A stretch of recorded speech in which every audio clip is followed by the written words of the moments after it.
আসসালামু আলাইকুম ব্যাংকার বন্ধু। আমার বিশ্বাস আপনারা সবাই বেশ ভালো আছেন। আপনাদের দোয়ায় এবং আল্লাহর অশেষ রহমতে আমিও বেশ ভালো আছি।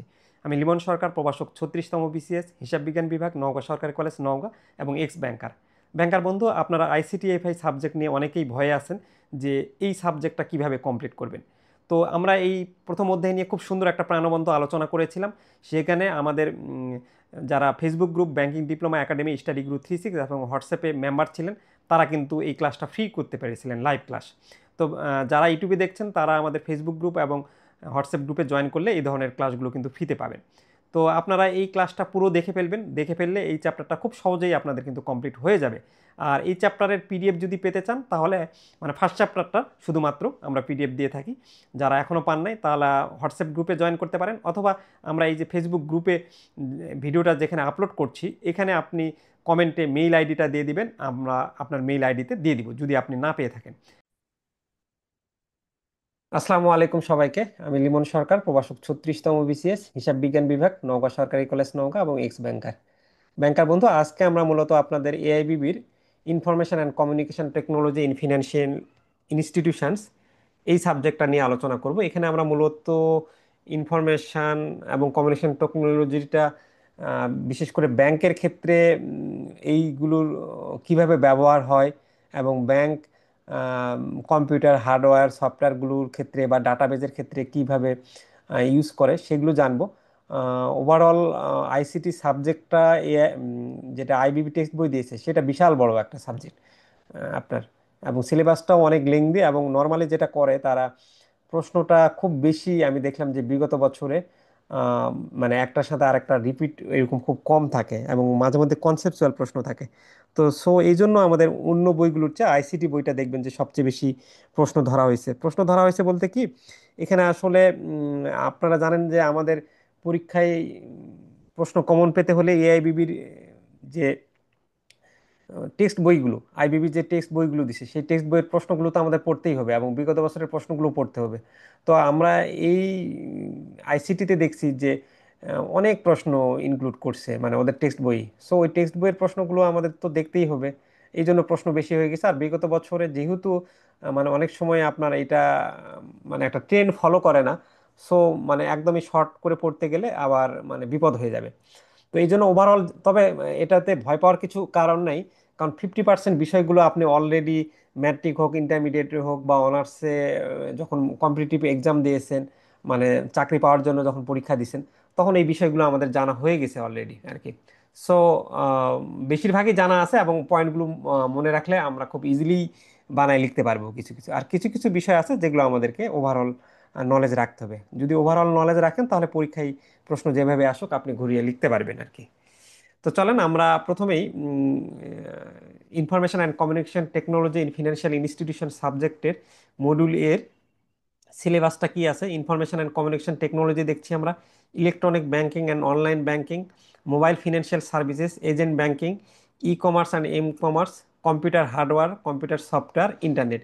কম্পিউটার হার্ডওয়্যার, কম্পিউটার সফটওয়্যার থেকে প্রশ্নগুলো আসে এবং আমাদের mobile financial service, agent banking এই রিলেটেড প্রশ্নও কিন্তু অনেক সময় আসে। সো এগুলো আমরা একটু দেখবো ভালো করে।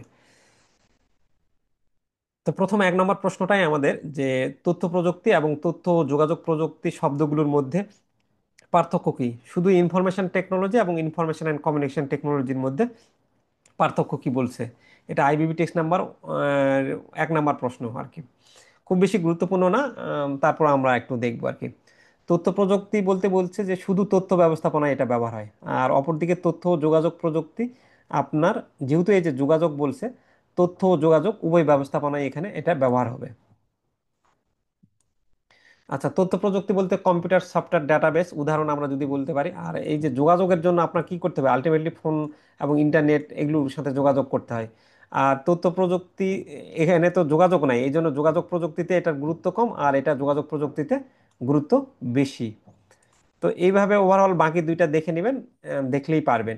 আমি একটু মানে একদমই স্লো গেলে আবার প্রায় 50টার উপরে মনে হয় আমাদের এই চ্যাপ্টারে এই প্রশ্ন, অনেক সময় লেগে যাবে। সো আমি একটু ফাস্ট যাব, মানে কিছু কিছু বিষয় আপনাদের অলরেডি জানাই আছে, জাস্ট শুধু আমি ধরাই দিচ্ছি যেন আপনার আহ, মুখস্থ করতে বা পরবর্তীতে জিনিসটা দ্রুত আপনার ক্যাপচার হয়। আচ্ছা, তারপর বলছে define information and communication technology, তথ্য ও যোগাযোগ প্রযুক্তির সংজ্ঞা দাও। ওই সেম, তথ্য ও যোগাযোগ প্রযুক্তি হলো তথ্য সংরক্ষণ, আদান প্রদান এবং যোগাযোগের জন্য মেইনলি আমরা প্রযুক্তি ব্যবহার করা। আমরা যে ইনফরমেশনটা সংরক্ষণ করব সেটার জন্য প্রযুক্তি ব্যবহার করা, এতে computer, internet, mobile phone, email এবং ভিডিও কল অন্তর্ভুক্ত। আইসিটির মাধ্যমে আমরা কি করতে পারি, যোগাযোগটা সহজে এবং দ্রুত তথ্য আদান প্রদান করতে পারি। এটা মূলত ব্যাংক, শিক্ষা, স্বাস্থ্য এবং সরকারি কাজে ব্যাপকভাবে ব্যবহৃত হয় তথ্য ও যোগাযোগ প্রযুক্তি। আচ্ছা, 3 নম্বর প্রশ্নটা আইবিবি টেক্সট বইয়ের বলছে যে ব্যাংকিং সেবা এখন যে কোনো সময় পাওয়া যায়, এক্ষেত্রে আইসিটি কিভাবে অবদান রেখেছে, বা আর্থিক খাত বা ব্যাংকিং খাতে তথ্য প্রযুক্তির আপনার ভূমিকাটা আলোচনা করতে বলছে। চলেন দেখি, এগুলো আমরা পয়েন্ট মনে রাখলেই পারবো আর কি। আর ইংলিশে প্রশ্নটা, banking service is now available any time, how ICT contributed this. তো এটার ক্ষেত্রে মানে যে আইসিটি আমাদের ব্যাংকিং সেবার ক্ষেত্রে কি অবদানটা রাখছে দেখেন। আইসিটি না থাকলে আমি কিন্তু 24 ঘন্টা ব্যাংকিং সুবিধা পাইতাম না। আইসিটির কারণে গ্রাহকরা যে কোনো সময় ব্যাংকিং সুবিধা নিতে পারতেছে। মোবাইল ব্যাংকিং আর এটিএম কিন্তু 24 ঘন্টা চালু থাকে। এবং আমি রাত 11টায় চাইলেও, আগে যেটা 15-20 বছর আগে আমাকে একেবারে ব্যাংকে ফিজিক্যালি যেতে হতো টাকা ট্রান্সফার করার জন্য, বাট আমি এখন রাত 11টাতেও চাইলে টাকা ট্রান্সফার করে দিতে পারতেছি। কত সুবিধা। আচ্ছা, দ্রুত লেনদেন কি, আইটি ব্যবহারে আমরা টাকা পাঠানো বা বিল দেওয়া অনেক দ্রুত হয়, কয়েক সেকেন্ডেই আমরা লেনদেন সম্পন্ন করতে পারি। অনলাইন ব্যাংকিং, ইন্টারনেট ব্যাংকিং এর মাধ্যমে বাসা থেকেই অ্যাকাউন্ট পরিচালনা করা যায়, ব্যালেন্স দেখা, স্টেটমেন্ট ডাউনলোড, টাকা পাঠানো যায় আর কি। আচ্ছা, তারপর হচ্ছে হলো কি, ভালো হিসাব রাখা যায়। আপনি কম্পিউটার দিয়ে গ্রাহকের সব তথ্য আপনি খুব নিরাপদে রাখতে পারেন, সেবা আপনার আগের চেয়ে আরো অনেক ভালো হয়েছে। আইসিটি ব্যবহার কারণে আপনার ম্যানুয়াল কাজ কমে গেছে, এর ফলে আপনার কি হবে, আলটিমেটলি খরচ অনেক কমে গেছে।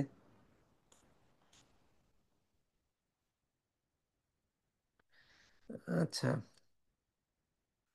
এই যে আপনার বলছে ব্যাংকিং সেবা তো আমরা যে কোনো জায়গায় পাই, এইটা আপনার কিভাবে আইসিটি বাস্তবায়ন করছে আর কি। তো আইসিটি এই যে মোবাইল ব্যাংকিং, ইন্টারনেট ব্যাংকিং এবং এটিএম সার্ভিস, এগুলো আপনার সুবিধা করে দিছে।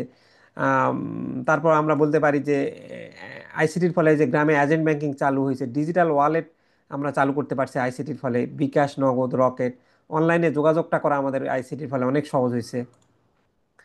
ব্যাংকিংয়ে আইসিটি ব্যবহারের গুরুত্ব ব্যবহার করো, গুরুত্ব ব্যাখ্যা করো, বা সুবিধা এবং রিস্কগুলো কি কি। বা ব্যাংকিং সেবার উপর তথ্য যোগাযোগ প্রযুক্তির প্রয়োগের প্রভাব তৈরিগুলো কি কি।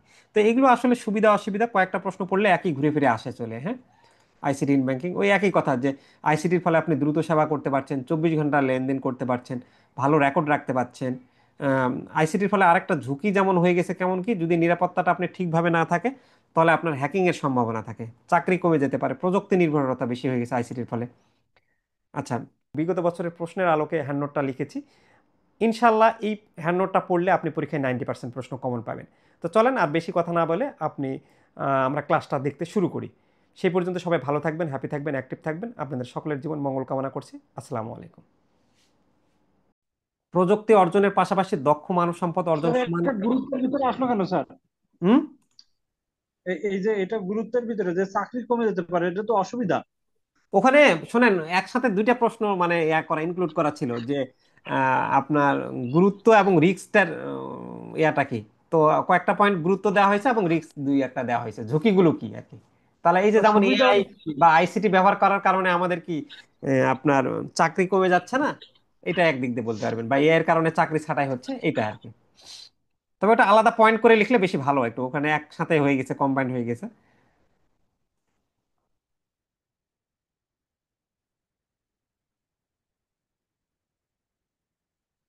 আচ্ছা, এরপরে হলো প্রযুক্তি অর্জনের পাশাপাশি দক্ষ মানব সম্পদ অর্জন সমান গুরুত্বপূর্ণ, এই বক্তব্যের যৌক্তিকতা প্রমাণ করুন আর কি। হুম।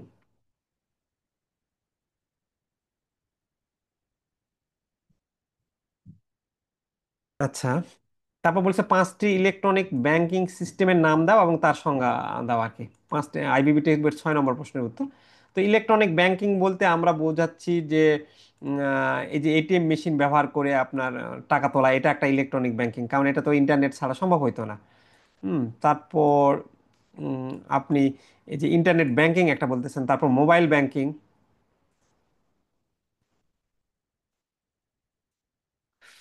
মোবাইল ব্যাংকিং একটা আমাদের পস টার্মিনাল, এই যে পিইউএস, পয়েন্ট অফ সল, যেখানে আমরা যখন স্বপ্নতে গেলে বা বড় বড় সুপার শপগুলোতে কি হলো, এই যে দোকানে কার্ড দিয়ে আমরা সরাসরি পেমেন্ট করি না, এটাও তো একটা ইলেকট্রনিক ব্যাংকিং। এবং এই যে এসএমএস ব্যাংকিং, মোবাইলে মেসেজের মাধ্যমে আমরা হিসাবের তথ্য জানা বা সহজে লেনদেন করা পদ্ধতি হয়েছে, তো এগুলি সবগুলো হচ্ছে ইলেকট্রনিক ব্যাংকিং এর উদাহরণ। আমরা যদি পাঁচটি বলে তাহলে আমরা বলতে পারি যে ATM, internet banking, mobile banking, SMS banking, এগুলি হচ্ছে ইলেকট্রনিক ব্যাংকিং ব্যবস্থার উদাহরণ। আচ্ছা, তারপর বলছে যে হোয়াট আর দ্য ডিফারেন্সেস এবং এটিএম, সিডিএম এবং সিআরএম এর মধ্যে পার্থক্য কি। তাহলে এটিএম এ কি হয়, আমরা যদি বলি যে এটিএম এ গিয়ে আমরা শুধুমাত্র টাকা তুলতে পারি, আর সিডিএম এ কি করি, আমরা শুধুমাত্র টাকা জমা দেওয়া যায়, আর সিআরএম এ আমরা কি করতে পারি, টাকা তোলা এবং জমা দুটোই করতে পারি। এটিএম এ আমাদের কি হয়, মেশিন থেকে টাকা বের হয়। সিডিএম এ যেহেতু টাকা জমা হয় তাহলে মেশিনে টাকা ঢুকানো হয়, আর সিআরএম এ কি টাকা ঢুকাতে পারি এবং বের করতে পারি দুটাই। আচ্ছা, এটিএম এর ক্ষেত্রে ব্যালেন্সের পরিবর্তন কি, টাকা উঠালে আমাদের ব্যালেন্স কমে যাবে। সিডিএম এ যেহেতু টাকা দিচ্ছি তাহলে জমা দিলে ব্যালেন্স বেড়ে যাবে। আর এখানে উঠানো ও জমা দুটোতেই ব্যালেন্স পরিবর্তন হয় আর কি। এইভাবে আপনি বাকি দুইটা পয়েন্ট দেখে নেবেন, খুব সহজেই ইজিলি এটা পারবেন আর কি, খুব বেশি কঠিন না।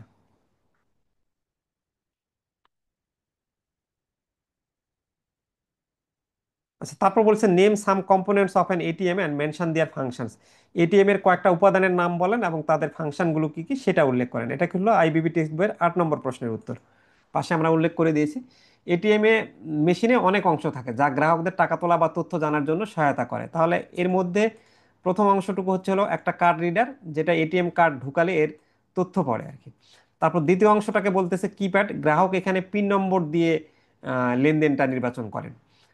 তারপর 3 নম্বরে আমরা কি দেখি, স্ক্রিন বা মনিটর, ওই যে যখন পিন নম্বর দেওয়ার পর মনিটরে ওঠে না যে কত টাকা ইয়া করবেন, নির্দেশনা বা বার্তা, এখানে টিপ দেন বা ওইটা করেন আর কি। আহ, তারপর ক্যাশ ডিসপেন্সার, সবার শেষে আপনাকে কি করে, গ্রাহককে টাকা দেয় ওই জায়গায়।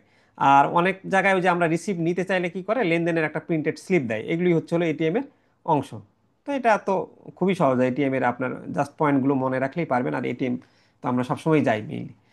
তারপর বলছে যে এটিএম কিভাবে গ্রাহকদের আমাদের স্বাধীনতা এনে দিছে। হ্যাঁ, তাহলে গ্রাহকদের স্বাধীনতা এনে দিচ্ছে কি কারণে, কারণ গ্রাহকরা এখন ব্যাংকে না গিয়েই যে কোনো সময় 24 ঘন্টা সে টাকা তুলতে পারতেছে। তো এটা তাকে অনেক একটা সহজ করে দিছে না, এবং সে ব্যালেন্স দেখতে চাইলে, পিন পরিবর্তন করতে চাইলে, মিনি স্টেটমেন্ট নিতে চাইলে তাকে ঘন্টার পর ঘন্টা লাইনে না দাঁড়াই তাই সেই কাজটা করতে পারছে। তাহলে এইরকম ভাবে এটিএম তাকে সেই স্বাধীনতাটা তো দিয়েছে। Mention 5 function of N ATM, ATM এর 5টা ফাংশন উল্লেখ করতে বলছে আইবিবি টেক্সট বইয়ের প্রশ্ন নাম্বার 10। তো এটিএম এর 10টা ফাংশনের মধ্যে একটা হচ্ছে হলো ওই যে আপনার আহ, টাকা তোলা। এটিএম কার্ড দিয়ে আমরা কি টাকা তুলতে পারি, তারপর এটিএম কার্ড দিয়ে আমরা ব্যালেন্স দেখতে পারি কত টাকা আছে, মিনি স্টেটমেন্ট পাই, এটিএম কার্ডে গিয়ে পিন নম্বর পরিবর্তন করতে পারি। কিছু কিছু এটিএম এ, মানে সবগুলো না, যেটা হলো আপনার সিডিএম বলতেছে, যে কিছু এটিএম এ সরাসরি অ্যাকাউন্টে টাকাও জমা দেওয়া যায়। আর আপনি এটা, এটিএমটা আমাদের এমন সুবিধা করে দিছে যে আমার রাত 10টায় টাকা লাগলে আমি কিন্তু এটিএম থেকে টাকা তুলতে পারতেছি।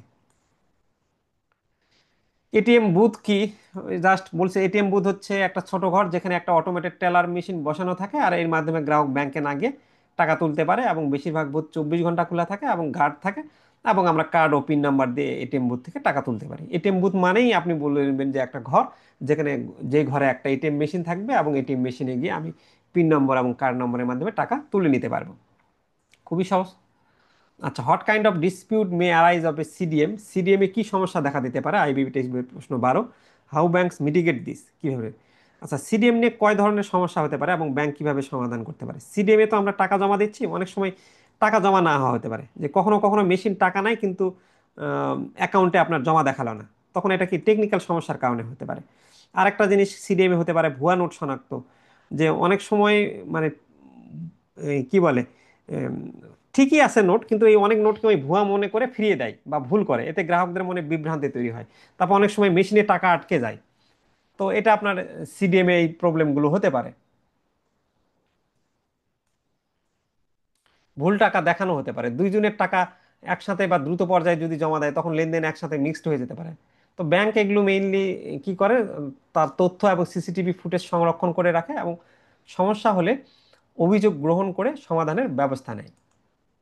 আচ্ছা, describe the steps of withdrawing money from ATM, বা এটিএম থেকে টাকা তোলার ধাপগুলো বর্ণনা করতে পারবে। আইবিবি টেক্সট বইয়ের 13 নম্বর প্রশ্নের উত্তর।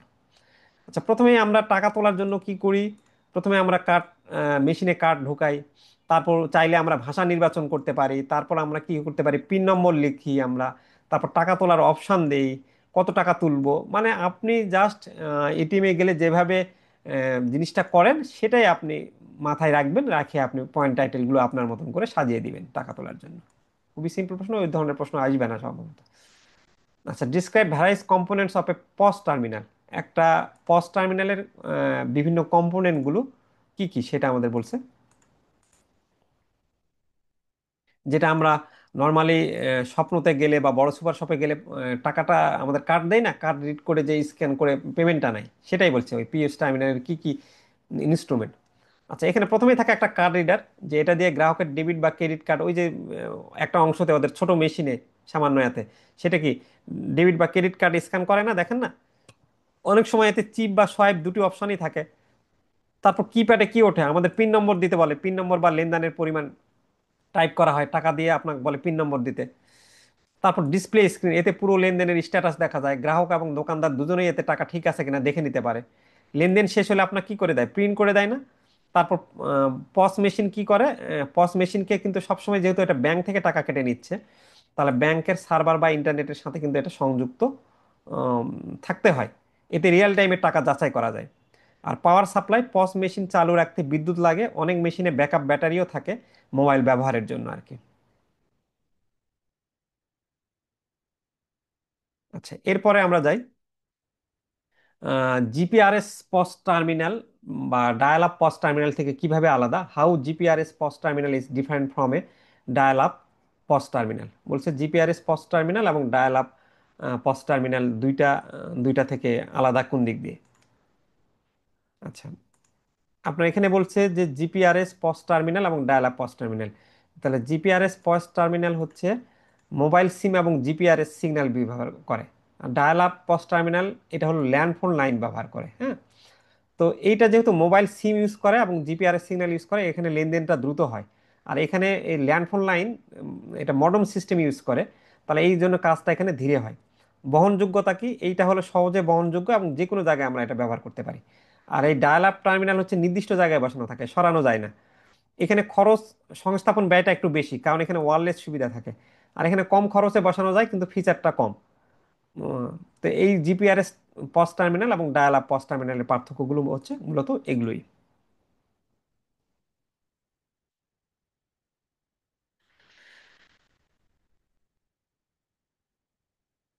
আচ্ছা, একজন মার্চেন্টে স্থাপিত পস টার্মিনাল থেকে ব্যাংক কিভাবে আয় করে, how A bank earn forms A POS terminal installed at a merchant.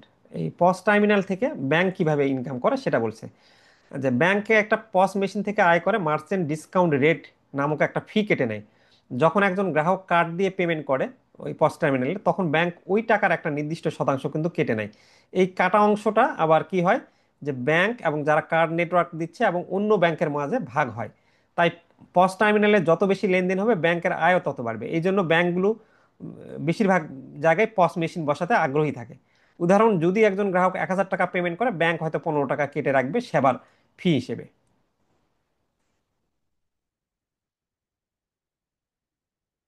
আচ্ছা, describe how payment is made using a POS terminal. যে বলতেছে যে আপনাকে পেমেন্টটা কিভাবে ব্যবহার করা হয় পস টার্মিনাল হিসেবে আর কি। আচ্ছা, তো পটস টার্মিনালে ওই যে আমরা সেম অনেকটা, আমি একটু খালি বলি যে যে জিনিসটা আলোচনা করলাম কিভাবে এই জিনিসটা পস টার্মিনালে হয়। প্রথমে আমরা কি করি, কার্ড ঢোকাই, ওই আবার পিন নম্বর দেই, বিলের পরিমাণ লিখি, অনুমোদনের ধাপ আসে। আহ, গ্রাহক তার পস কার্ড পস মেশিনে ঢোকায় বা সোয়াইপ করে, তখন মেশিন ওইটা কি করে, ওই কার্ডের তথ্যটা পড়ে নেয়। তারপর আমরা কিপ্যাডে আমাদের পিন টাইপ করি। তারপর বিলের পরিমাণ, পস স্ক্রিনে মোট বিলের টাকা দেখে, গ্রাহক টাকা দেন। তারপর পস এই মেশিনটা কি করে, ব্যাংকের সার্ভারের সাথে যোগাযোগ করে। সার্ভারের সাথে যোগাযোগ করেও ওই অ্যাকাউন্টে টাকা থাকলে কি করে, লেনদেন কিন্তু অনুমোদন হয়ে যায়। তারপর ব্যাংক যখন দেখে যে এই কার্ডটা ঢুকাইছে, এই ব্যাংকে এই অ্যাকাউন্টে টাকা আছে, তখন ব্যাংক কি করে, অনুমোদন দেয়। অনুমোদন দিলে টাকা কেটে নেওয়া হয় এবং লেনদেন সম্পন্ন হয়। আহ, রসিদ, মেশিন থেকে দুটা রসিদ বের হয়, এক কপি গ্রাহককে দেওয়া হয় এবং আরেক কপি কি রাখে, আলটিমেটলি দোকানে রাখে। এইভাবে আমরা পস টার্মিনালের কাজ করি আর কি। আচ্ছা, ইন্টারনেট ব্যাংকিং কাজ করে কিভাবে। একটু 2 মিনিট, 1 মিনিট সময় দিবেন। জাস্ট একটু আমি পানি খাবো, তারপর দেন শুরু করছি। 1 মিনিট জাস্ট।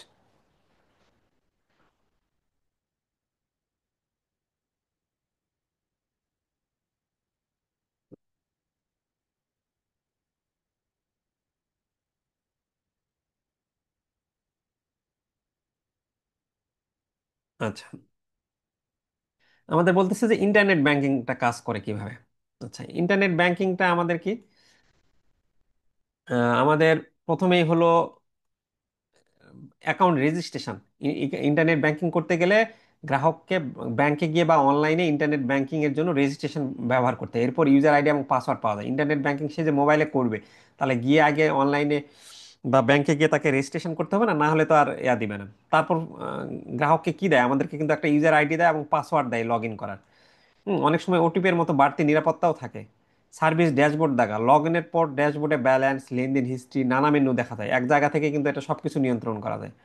তারপর টাকা পাঠানো, খুব সহজে অন্য অ্যাকাউন্টে কিন্তু আমরা এটার মাধ্যমে টাকা পাঠাতে পারি, যেমন ইএফটি, এনপিএসবি, আরটিজিএস এর মাধ্যমে কিন্তু আমরা টাকা পাঠাতে পারি। তারপর বিল পরিশোধ, বিদ্যুৎ, গ্যাস বা ইন্টারনেট বিল অনলাইনেই পরিশোধ করা যায়, এতে সময় বাঁচে, লাইনে দাঁড়াতে হয় না দীর্ঘক্ষণ। তারপর 24 ঘন্টা ব্যাংকিং সুবিধা, ইন্টারনেট ব্যাংকিং আমাদের সারা দিন থাকে, সবসময় চালু থাকে। এইভাবে ইন্টারনেট ব্যাংকিং আমরা বলতে পারি কাজ করতে পারে। এগুলো আপনাদের জানাই আছে, জাস্ট শুধু খালি আমাদের একটু রিকল করা, যেন আপনারা দেখার পরে খুব দ্রুত আপনার পড়াটা হয়ে যায়। ব্যাংকে জব করে তো আপনাদের এত সময় নাই, একটু জাস্ট শুনলে, শোনার পরে আপনার পয়েন্টগুলো জাস্ট শুয়েও আপনি গিয়ে পরবর্তীতে 1 ঘন্টা একটু সময় দিলেই যেন আপনার মুখস্থ হয়ে যায়। এটাই হচ্ছে হলো আমাদের ক্লাসগুলোর সুবিধা। আচ্ছা, প্যারা কম একটু। ইন্টারনেট ব্যাংকিং ব্যবহার করে একজন গ্রাহক কি কি ব্যাংকিং কার্যক্রম সম্পাদন করতে পারে? Hot banking activities A customer can perform using internet banking. IBB text বইয়ের 19 নম্বর প্রশ্নের উত্তর আর কি। এটাও আমরা বানাই লিখতে পারবো পয়েন্টগুলো পড়লে। আমরা ইন্টারনেট ব্যাংকিং ব্যবহার করে কি করতে পারি, আমরা আহ, যে কোনো সময় আমাদের ব্যালেন্স দেখতে পারি, তারপর আমরা টাকা পাঠাতে পারি আমরা আমাদের মোবাইল অ্যাপের মাধ্যমে ব্যাংকে ইন্টারনেট। তারপর ইউটিলিটি বিল, আমরা বিভিন্ন বিদ্যুৎ বিল, পানি বিল, গ্যাস বিল পরিশোধ করতে পারি, মোবাইল রিচার্জ করতে পারি, অ্যাকাউন্টের পেমেন্ট দেখতে পারি, অটো পেমেন্ট সেট আপ করতে পারি, স্টেটমেন্ট দেখতে পারি। তো এগুলো তো আপনাদের জানা আছে বেশিরভাগ।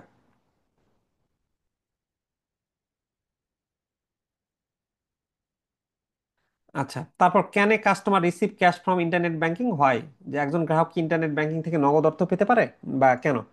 যে আমরা বলি কি, ইন্টারনেট ব্যাংকিং এর মাধ্যমে কিন্তু আমরা কখনো নগদ টাকা সরাসরি তুলতে পারি না, আমরা টাকা পাঠাতে পারি, ব্যালেন্স করতে পারি, দেখতে পারি, এইরকম। টাকা তুলতে আমাদের হয় এটিএম বা ব্যাংকে যেতে হবে। তো এটা তো খুবই সহজ প্রশ্ন। আচ্ছা, mention a few difference between SMS banking এবং অ্যালার্ট ব্যাংকিং। বলছে এসএমএস ব্যাংকিং এবং অ্যালার্ট ব্যাংকিং এর মধ্যে পার্থক্যগুলো কি কি সেটা বলে। আচ্ছা, এসএমএস ব্যাংকিং কি, এটা দুই দিক থেকে চলে। গ্রাহক মেসেজ পাঠাবো আমরা, তারপর তথ্য পাবো।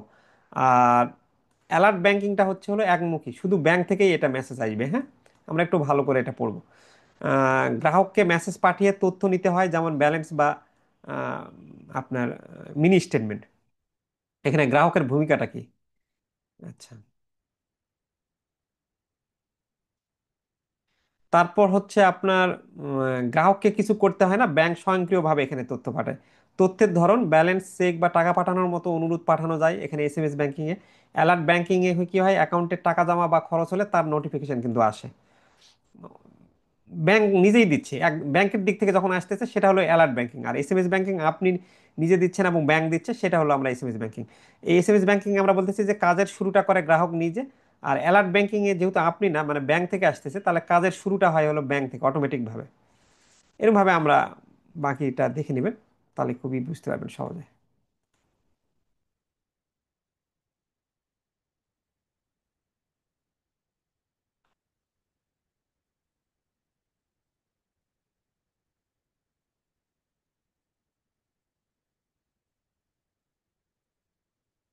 আচ্ছা, এসএমএস ব্যাংকিং এর যে কোনো দুটি ফাংশনের জন্য দুটি সিনট্যাক্স উল্লেখ করুন।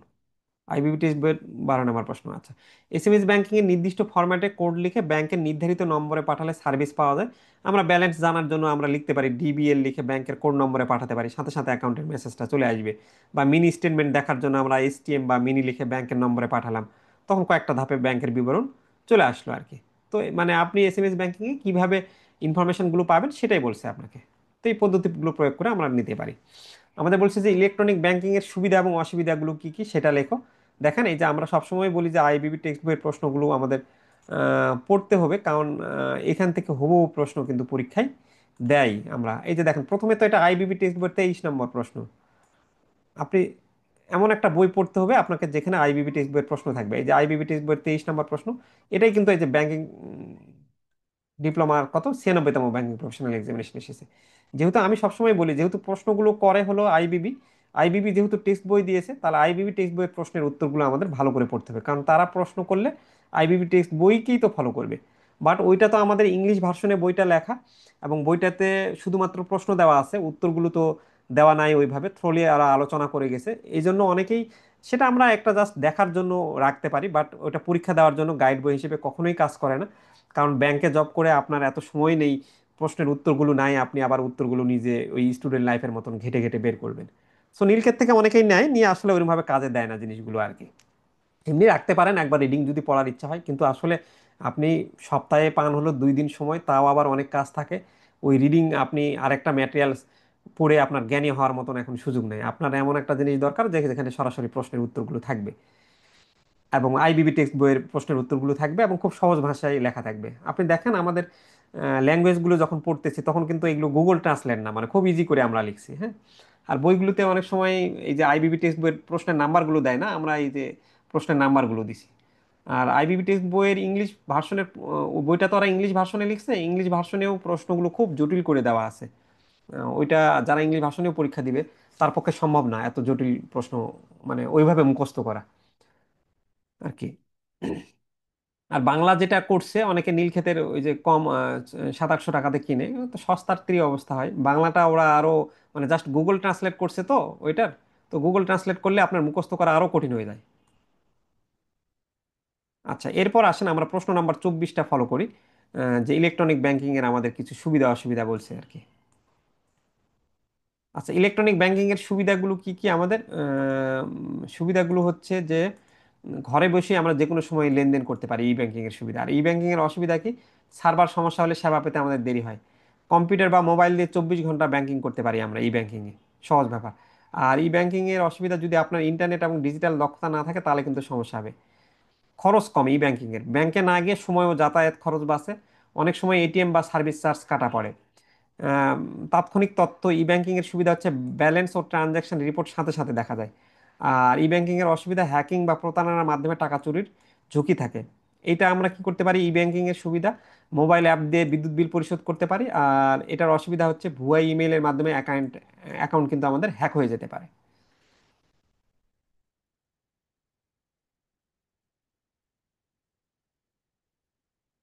আচ্ছা, তারপর what is online banking or any branch banking? Online banking বা যে কোনো শাখা ব্যাংকিং বলতে কি বোঝেন? Mention advantages and disadvantages of online banking. Online banking এর সুবিধা এবং অসুবিধা আপনাকে তুলে ধরতে বলছে আর কি।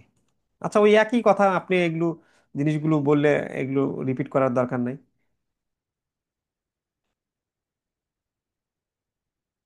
আচ্ছা, কথা কি শোনা যাচ্ছে? ঠিক মতো বোঝা যাচ্ছে? একটু বলেন তো, অনেকক্ষণ ধরে তো আলোচনা করতেছি। আমি আপনাদের ভয়েস শোনা যাচ্ছে কিনা, বা জি জি শুরু করছে। শোনা যাচ্ছে? আচ্ছা আচ্ছা। আচ্ছা, বোঝা যাচ্ছে তো না? জি ঠিক। আচ্ছা, ঠিক আছে, চলেন। এগুলোর কিন্তু এক একটা স্লাইড করতে মানে আমার ব্যাক এন্ডে আমার 2জন ছেলে মানে প্রায় 6 ঘন্টা লাগছে এই স্লাইডের, মানে এরকম ভাবে নিয়ে আসতে। আরো সুন্দর করলে করা যায়, অনেক সময় লাগে। মানে আপনাদের যেন মোবাইল স্ক্রিনে দেখতে একটু ভালো লাগে, আমরা নর্মালি বেশিরভাগই চেষ্টা করি, কিন্তু অনেক সময় যদি দুই একটা না পারি তখন হয়তো বা সেটা পিডিএফ তে পড়াই। বাট যেহেতু টাকা দিয়ে ক্লাস নিছেন, আমরা চাই যে মানে পিডিএফ এ দেখতে কেমন লাগে। বাট টাইম স্মার্ট বা অনেকে আছে যে আপনার সরাসরি পিডিএফ দিয়ে পড়ায় আর কি। পিডিএফ এ দেখতে ভালো লাগে না, এই জন্য নর্মালি আমি পিডিএফটা ভালো মানে অ্যাভয়েড করার চেষ্টা করি সবগুলো যেভাবে হোক মানে স্লাইডে। কারণ এখানে আপনার 80টার উপরে স্লাইড যদি তৈরি করতে যান, আপনার সময় কি পরিমাণ লাগবে বুঝতে পারছেন?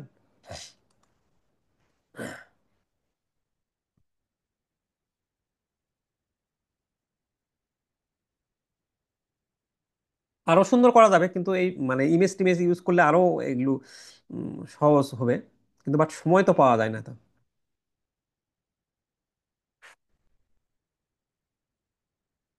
আচ্ছা, আসেন আমরা এখানে বলছে যে ইফ এনি, আমি একটু আপনাদেরকে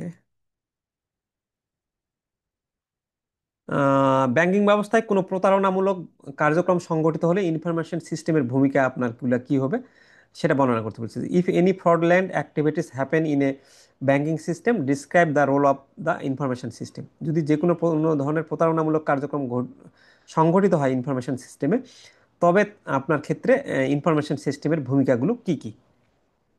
আচ্ছা, তাহলে আমাদের প্রতারণা হইলে আমরা কি কি করতে পারি। আমরা যেটা করতে পারি সেটা হচ্ছে প্রথমে প্রতারণা শনাক্তকরণ।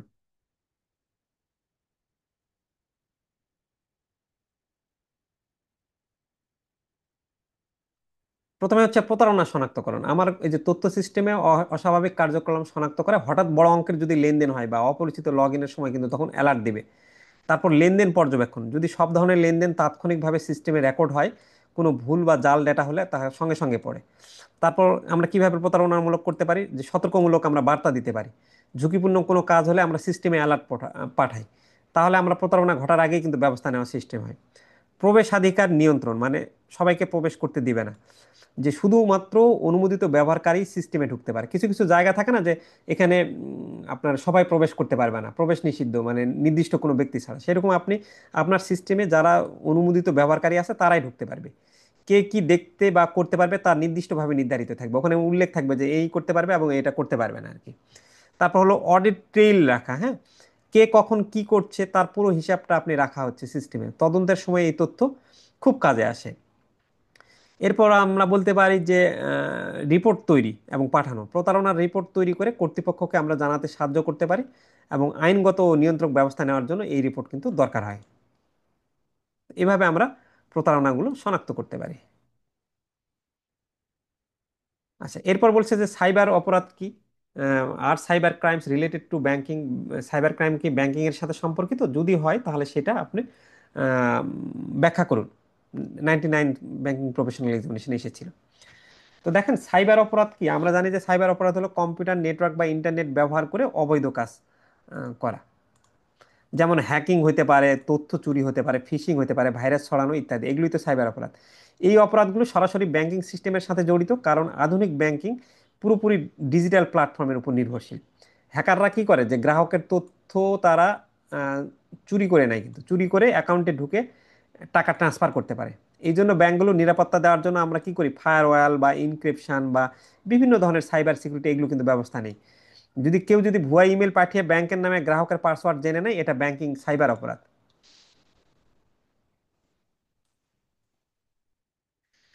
আচ্ছা, discuss the importance of additional banking applications like ERM and CRM. ERM এবং সিআরএম এর মতন অতিরিক্ত ব্যাংকিং অ্যাপ্লিকেশনগুলোর গুরুত্ব আপনাকে আলোচনা করতে বলছে, যেটা 99 ব্যাংকিং প্রফেশনাল এক্সামিনেশন এসছে। আচ্ছা, আমরা এই যে ইআরএম সফটওয়্যারটা ব্যবহার করার কারণে আমাদের কিন্তু এই যে ব্যাংকের যারা এইচআরএ থাকে, ফাইন্যান্স বা স্টক ম্যানেজমেন্ট, একসাথে কিন্তু আমরা পরিচালনা করতে সহায়তা হয় ইআরপি সফটওয়্যারের মাধ্যমে। সব বিভাগ এক প্ল্যাটফর্মে কাজ করতে পারে। ইআরপি সফটওয়্যার ইউজ করার কারণে কি হয়, ম্যানেজমেন্ট মানে রিয়েল টাইম রিপোর্ট পায়, মানে ঠিক যে সময় দরকার, এবং রিপোর্টগুলো দ্রুত পারফরমেন্স বিশ্লেষণ করা যায়, ম্যানুয়ালি যেহেতু না হয়। যে ম্যানুয়ালি কাজ কমে দেয় ইআরপি সফটওয়্যারের মাধ্যমে। আপনি সফটওয়্যার ইউজ করলে আপনার স্বাভাবিকভাবে তো ম্যানুয়ালি কাজ কমে যাবে, ডুপ্লিকেট ডাটা বাদ দিয়ে সময় এবং খরচ বাঁচায়, ব্যাংকের পরিচালনা ব্যয় কমে। তারপর সিআরএম এ আর সিআরএম ইউজ করার ফলে কি হবে, সিআরএম এ গ্রাহকের তথ্য এবং লেনদেনের হিস্ট্রি থাকবে, ফলে কর্মীরা গ্রাহককে আরো ভালোভাবে সেবা দিতে পারবে। আপনার সিআরএম এ কাস্টমার ইয়ার ম্যানেজমেন্টে যখন আপনি রাখবেন, গ্রাহকের অভ্যাস এবং ভালোভাবে অভিযোগ আপনি ট্র্যাক করতে পারবেন, এতে দ্রুত সমাধান এবং বিশ্বাস বাড়ে। তো এইভাবে আমাদের ইআরপি সফটওয়্যার এবং সিআরএমটা ব্যাংকিং কাজটাকে ইজি করছে। আচ্ছা, এটা দেখেন, এই যে আমি আবার আমি বারবার বলি যে আপনাদের কি হচ্ছে, যে টেক্সট বই ভালো করে পড়তে হবে। আইবিবি টেক্সট বইয়ের প্রশ্ন, ওই প্রশ্নের উত্তরটা যেখানে দেওয়া আছে, দেখেন আইবিবি টেক্সট বইয়ের 25 নম্বর প্রশ্ন, এইটা দেখেন 96 সালে এসছে, সরাসরি কিন্তু ওখান থেকে। তাহলে কমন প্রশ্ন কোনগুলো পাবো, ওখান থেকে পড়লেই পাবো। এমন গাইড বই পড়তে হবে, কিন্তু গাইড বইগুলোতে তো লেখা থাকে না আইবিবি টেক্সট বইয়ের কত নাম্বার, আমরা এটা লিখে দিয়েছি।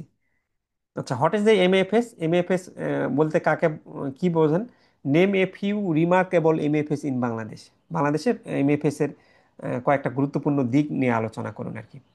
অনেকে বলে যে ভাই আমি শুধু খালি 5 বছরের বিগত বছরের প্রশ্ন উত্তর পড়বো, কিন্তু শুধু বিগত বছরের প্রশ্ন পড়ে তো আপনি ফুল মার্কস মানে কমন পাবেন না। যে আসেই বলে যে আপনার বিগত বছরের প্রশ্ন আছে কিনা। আরে বোকা, বিগত বছরের প্রশ্নটা কোথা থেকে আসে? আইবিবি টেক্সট বই থেকে আসে। তাহলে তোকে সেই প্রশ্নগুলোও তো পড়তে হবে, দুটা পড়তে হবে, একটা হলো প্রিভিয়াস ইয়ার কোয়েশ্চেন প্লাস হচ্ছে হলো আইবিবি টেক্সট বুক।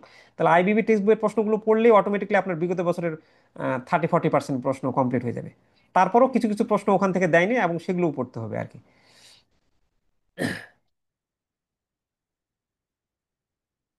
আচ্ছা, তাহলে এমএফএস মোবাইল ফিনান্সিয়াল সার্ভিস, এটা তো আপনি খুবই সিম্পল জানেন যে এমএফএস এর পূর্ণরূপ হলো মোবাইল ফিনান্সিয়াল সার্ভিস। মোবাইলের মাধ্যমে আর্থিক লেনদেনের সেবা দেওয়াটাই হলো এমএফএস।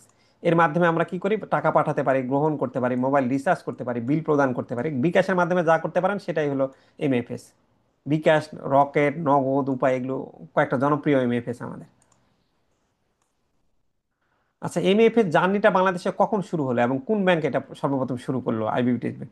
এমএএফএস এর যাত্রা তো শুরু করলো প্রথম 2011 সালে, এবং প্রথম আমরা জানি যে ডাচ বাংলা ব্যাংক এটা শুরু করলো রকেট নামে। দেখেন, ডাচ বাংলা ব্যাংক সবার আগে শুরু করলো রকেট নামে, অথচ ডাচ বাংলা ব্যাংক মানে ব্র্যান্ডিং বা মার্কেটিং একটা কি বিশাল বড়। ডাচ বাংলা পরে আসলো হলো বিকাশ।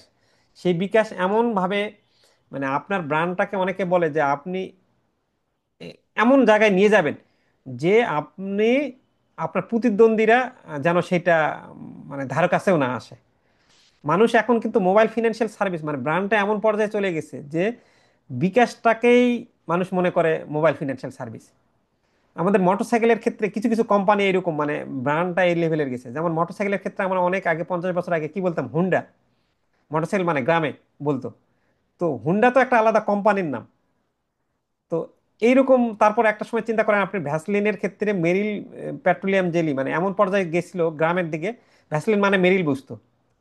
তো বিকাশের এখন মানে একাই এই বিকাশ যে মার্কেট দখল করে আছে, এখন কিন্তু অনেকেই, আপনি প্রত্যেকটা ব্যাংকেরই কিন্তু অ্যাপ আসছে এরকম মোবাইল ফিনান্সিয়াল সার্ভিস, রকেট থেকে শুরু করে অনেকগুলোই আসছে। কিন্তু বিকাশের ধার কাছে নগদ নাই বা রকেট নাই। নগদ তো অনেক চেষ্টা করলো বা অনেক খরচ টরচ কম, কিন্তু আপনি যদি ব্র্যান্ড ওইরকম ভাবে নিয়ে যেতে পারেন, কোয়ালিটি যদি ওইরকম ভাবে মেনটেন করেন, তাহলে আপনার মানুষজন টাকা বেশি দিয়ে হলেও আপনার সার্ভিসটা নিবে আর কি। তো যাই হোক, এটা একটা কথার কথা ছিল। 2011 সালে প্রথমে সবার প্রথমে ডাচ বাংলা ব্যাংকের অ্যাকাউন্ট চালু করে। আচ্ছা, এরপরে আসেন যে একজন এসএমএস এফএমএস অপারেটর বাংলাদেশে কি কি সেবা প্রদান করে, 5টি সর্বাধিক ব্যবহৃত পরিষেবার নাম দিন। এটা অত দরকার নাই আইবিবি টেক্সবের, জাস্ট আমরা খালি আপনার ওই মোবাইল ফিনান্সিয়াল সার্ভিসটা কি কি সুবিধা দেয়, যেমন ক্যাশ ইন করতে পারি আমরা, ক্যাশ আউট করতে পারি, ব্যক্তি থেকে ব্যক্তি লেনদেন করতে পারি, মার্চেন্ট পেমেন্ট করতে পারি, ইউটিলিটি বিল পরিশোধ করতে পারি। মোবাইল ফিনান্সিয়াল সার্ভিসের মাধ্যমে আপনি যা যা করতে পারেন সেগুলো বলে দেবেন। আচ্ছা, what is G2P in MFS? MFS এর জি2পিটা কি আসলে? জি2পি অর্থ হলো আপনার জি2পি, জিতে কি গভর্নমেন্ট, আর টিতে তো দুইতে টু, জি2পি, পিতে পার্সন, গভর্নমেন্ট টু পার্সন। অর্থাৎ বোঝাচ্ছে যে সরকার থেকে জনগণের কাছে অর্থ প্রেরণটাই হলো এমএফএস। এই পদ্ধতিতে সরকার জনগণের মোবাইল অ্যাকাউন্টে সরাসরি টাকা পাঠাবে। সাধারণত এটি বয়স্ক ভাতা বা উপবৃত্তির মতন সামাজিক নিরাপত্তা কর্মসূচির জন্য ব্যবহার হয়। মেইনলি এটা সরকার করছিল কি যে আমি হাতে দিলে টাকা দুর্নীতি টুর্নীতি হতে পারে, তাহলে আমরা মোবাইলের মাধ্যমে বয়স্ক ভাতা বা উপবৃত্তি এগুলো দিই। তাহলে খুব সহজেই তারা টাকাটা পাবে, নিরাপদে পাবে। আচ্ছা, এইটা এই যে আপনার মানে আপনার মোটামুটি নলেজ থাকলে এখানে ওই কি বলে আইসিটিতে আপনার কেস বেসড অনেক প্রশ্ন থাকে। তো ওই একই কথা কিন্তু একটা প্যারাগ্রাফের আন্ডারে হয়তো বা তারা বলতেছে, তখন আপনি সেই জিনিসটা আপনার মতো করে লিখবেন আর কি। এখানে যেমন কি লিখছে যে consider your bank is exploring the implementation of mobile wallet to provide customers with a comprehensive financial management solution. আপনার ব্যাংক চাচ্ছে যে মোবাইল ওয়ালেট বাস্তবায়ন করবে কাস্টমারদের জন্য। The benefits of mobile wallets are আউটলাইনড।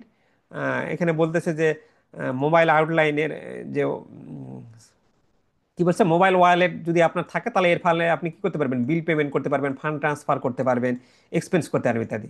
Address challenge সাসেস users adoption. বলছে যে এই যে মোবাইল ওয়ালেট আপনি ব্যবহার করতে যাবেন, তাহলে এর ফলে চ্যালেঞ্জগুলো কি কি এই অ্যাডপশনটা অবলম্বন করবেন, বা আমি এই মোবাইল ওয়ালেটের সিকিউরিটি কনসার্নগুলো কি, highlighting strategies two encourage customers trust and loyalty. এবং কিছু বলছে যে আপনি আপনার কাস্টমারদের ট্রাস্ট এবং লয়ালিটি বাড়ানোর জন্য কি কি স্ট্র্যাটেজিগুলো নেবেন। তাহলে আপনি কিন্তু অলরেডি যতগুলো প্রশ্ন পড়ছি আমরা, ওই ইনফরমেশনগুলো জানলে এগুলো কিন্তু আপনি চাইলেই মানে তখন বানাই লিখতে পারবেন আর কি। তো প্রথমে আপনি ওয়ালেটের সুবিধাগুলো বললেন, যে বলার মাধ্যমেই তো আপনি আপনার ক্লায়েন্টকে আপনার কি বলে যে তাকে আপনার ওয়ালেট ব্যবহার করার করতে পারবেন, যে যে দ্রুত টাকা লেনদেন হবে, খরচের হিসাব রাখা যাবে ব্যবহারকারীদের। এখন এটার আবার চ্যালেঞ্জটা কি হইতে পারে, যে এখানে ব্যবহারকারীদের অভ্যস্ততা না থাকতে পারে, আবার নিরাপত্তা নিয়ে ওই যে ভয় থাকতে পারে। বিশ্বাস ও আস্থা তৈরি করতে আপনি তাদেরকে কি করবেন, নির্দেশিকা বা হেল্পলাইন দিবেন। এরকম ওভারঅল আপনি আপনার মতন করে যখন আপনি কয়েকটা প্রশ্ন পড়ে ফেলবেন, এগুলো কেস বেসড উত্তরও আপনি কিন্তু লিখতে পারবেন আর কি। আচ্ছা আচ্ছা, কি দিয়েছেন মেসেজ একটু দেখি। আচ্ছা জি, ক্লিয়ার। তারপর এই এখানেও আরেকটা দেখেন আপনার, এই যে 97তম টেক্সট ইয়াতে আপনার একটা কেস বেসড স্টাডির প্রশ্নের উত্তর দিছে, যে mobile financial service offer an accessibility device a strategy to design a user centric mobile app that integrates banking payment এবং রেমিটেন্স সার্ভিসেস। যে আমাদের মোবাইল ফিনান্সিয়াল সার্ভিস অফার দেয়, এবং এমন একটা কৌশল আপনি ইউজার সেন্ট্রিক অ্যাপ্রোচে এমন একটা মোবাইল অ্যাপ ইউজ করেন যেটা কিনা ব্যাংকিং পেমেন্ট এবং রেমিটেন্স সার্ভিস দিবে।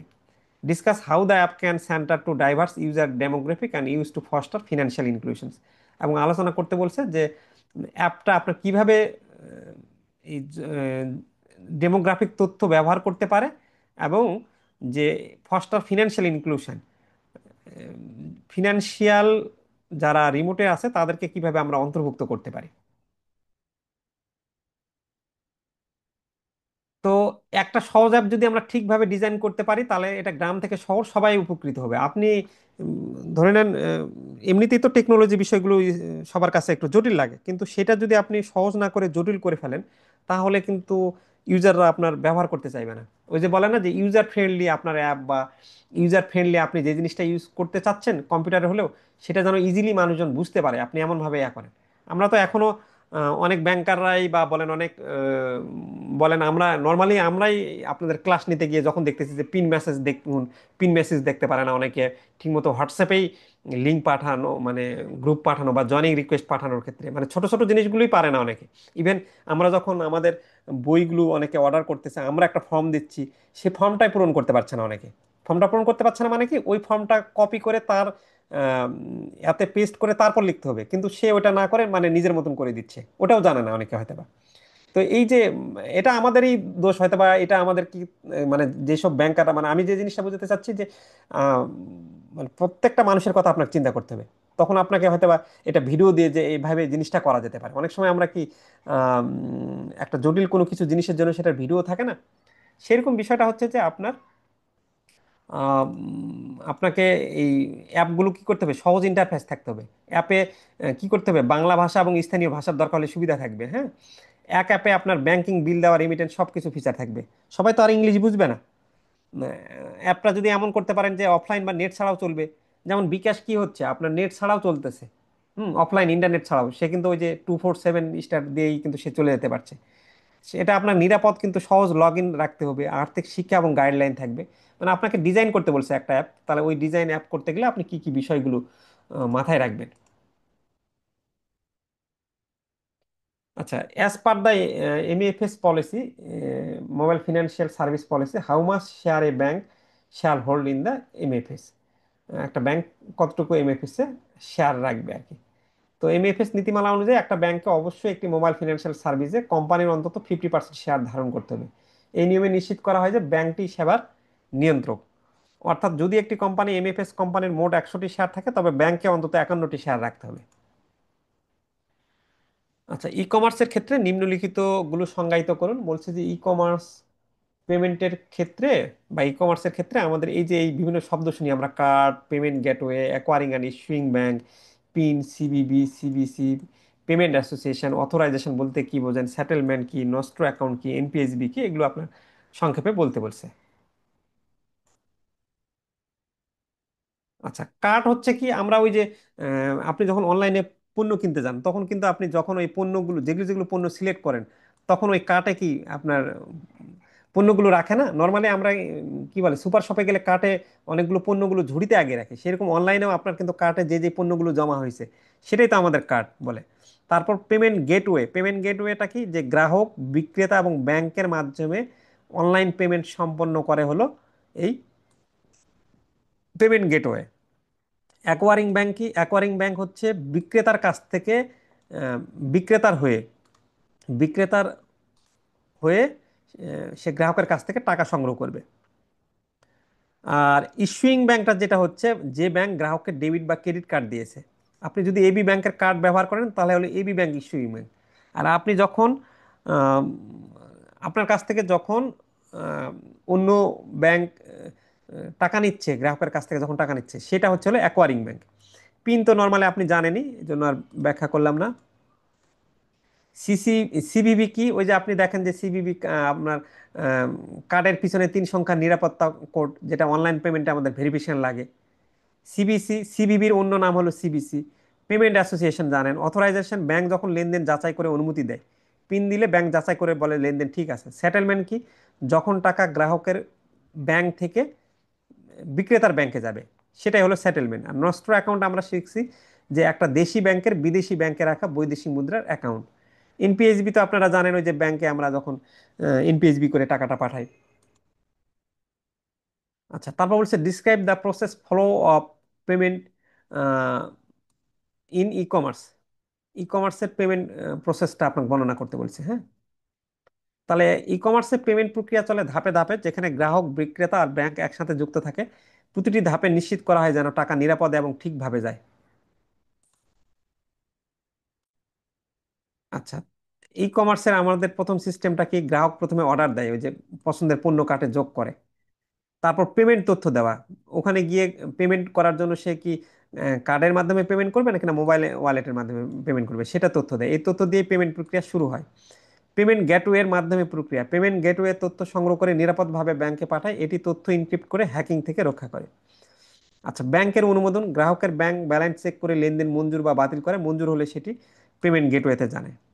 বিক্রেতাকে জানানো হয়, পেমেন্ট অনুমোদনের বার্তা বিক্রেতা পায়। এরপর অর্ডার নিশ্চিত হয় এবং ডেলিভারির জন্য প্রস্তুতি নেয়। সেটেলমেন্ট সম্পন্ন হয়, সবশেষে টাকাটা বিক্রেতার ব্যাংকে চলে যায় এবং এটা হইতে বেশ কিছুক্ষণ সময় লাগে না আর কি। আচ্ছা, describe the settlement process for e commerce transaction. E commerce ট্রানজ্যাকশনের সেটেলমেন্ট প্রসেসটা কি? সেটেলমেন্ট প্রসেস বলছে, সেটেলমেন্টস হচ্ছে ই কমার্স পেমেন্টের সব শেষ ধাপ, যেখানে আসল টাকাটা বিক্রেতার অ্যাকাউন্টে পৌঁছে। এবং এই প্রক্রিয়াটি ধাপে ধাপে সম্পন্ন হয় যাতে নির্ভুল এবং নিরাপদ লেনদেন নিশ্চিত হয়। প্রথমে কি করে? আপনার গ্রাহকের ব্যাংক, গ্রাহক তো তার ব্যাংকের অ্যাকাউন্টের নাম্বার দিবে। তাহলে গ্রাহকের ব্যাংক টাকা দেওয়ার অনুমোদন দিবে। অনুমোদন হলে সেটেলমেন্টের জন্য প্রস্তুতি শুরু হয়।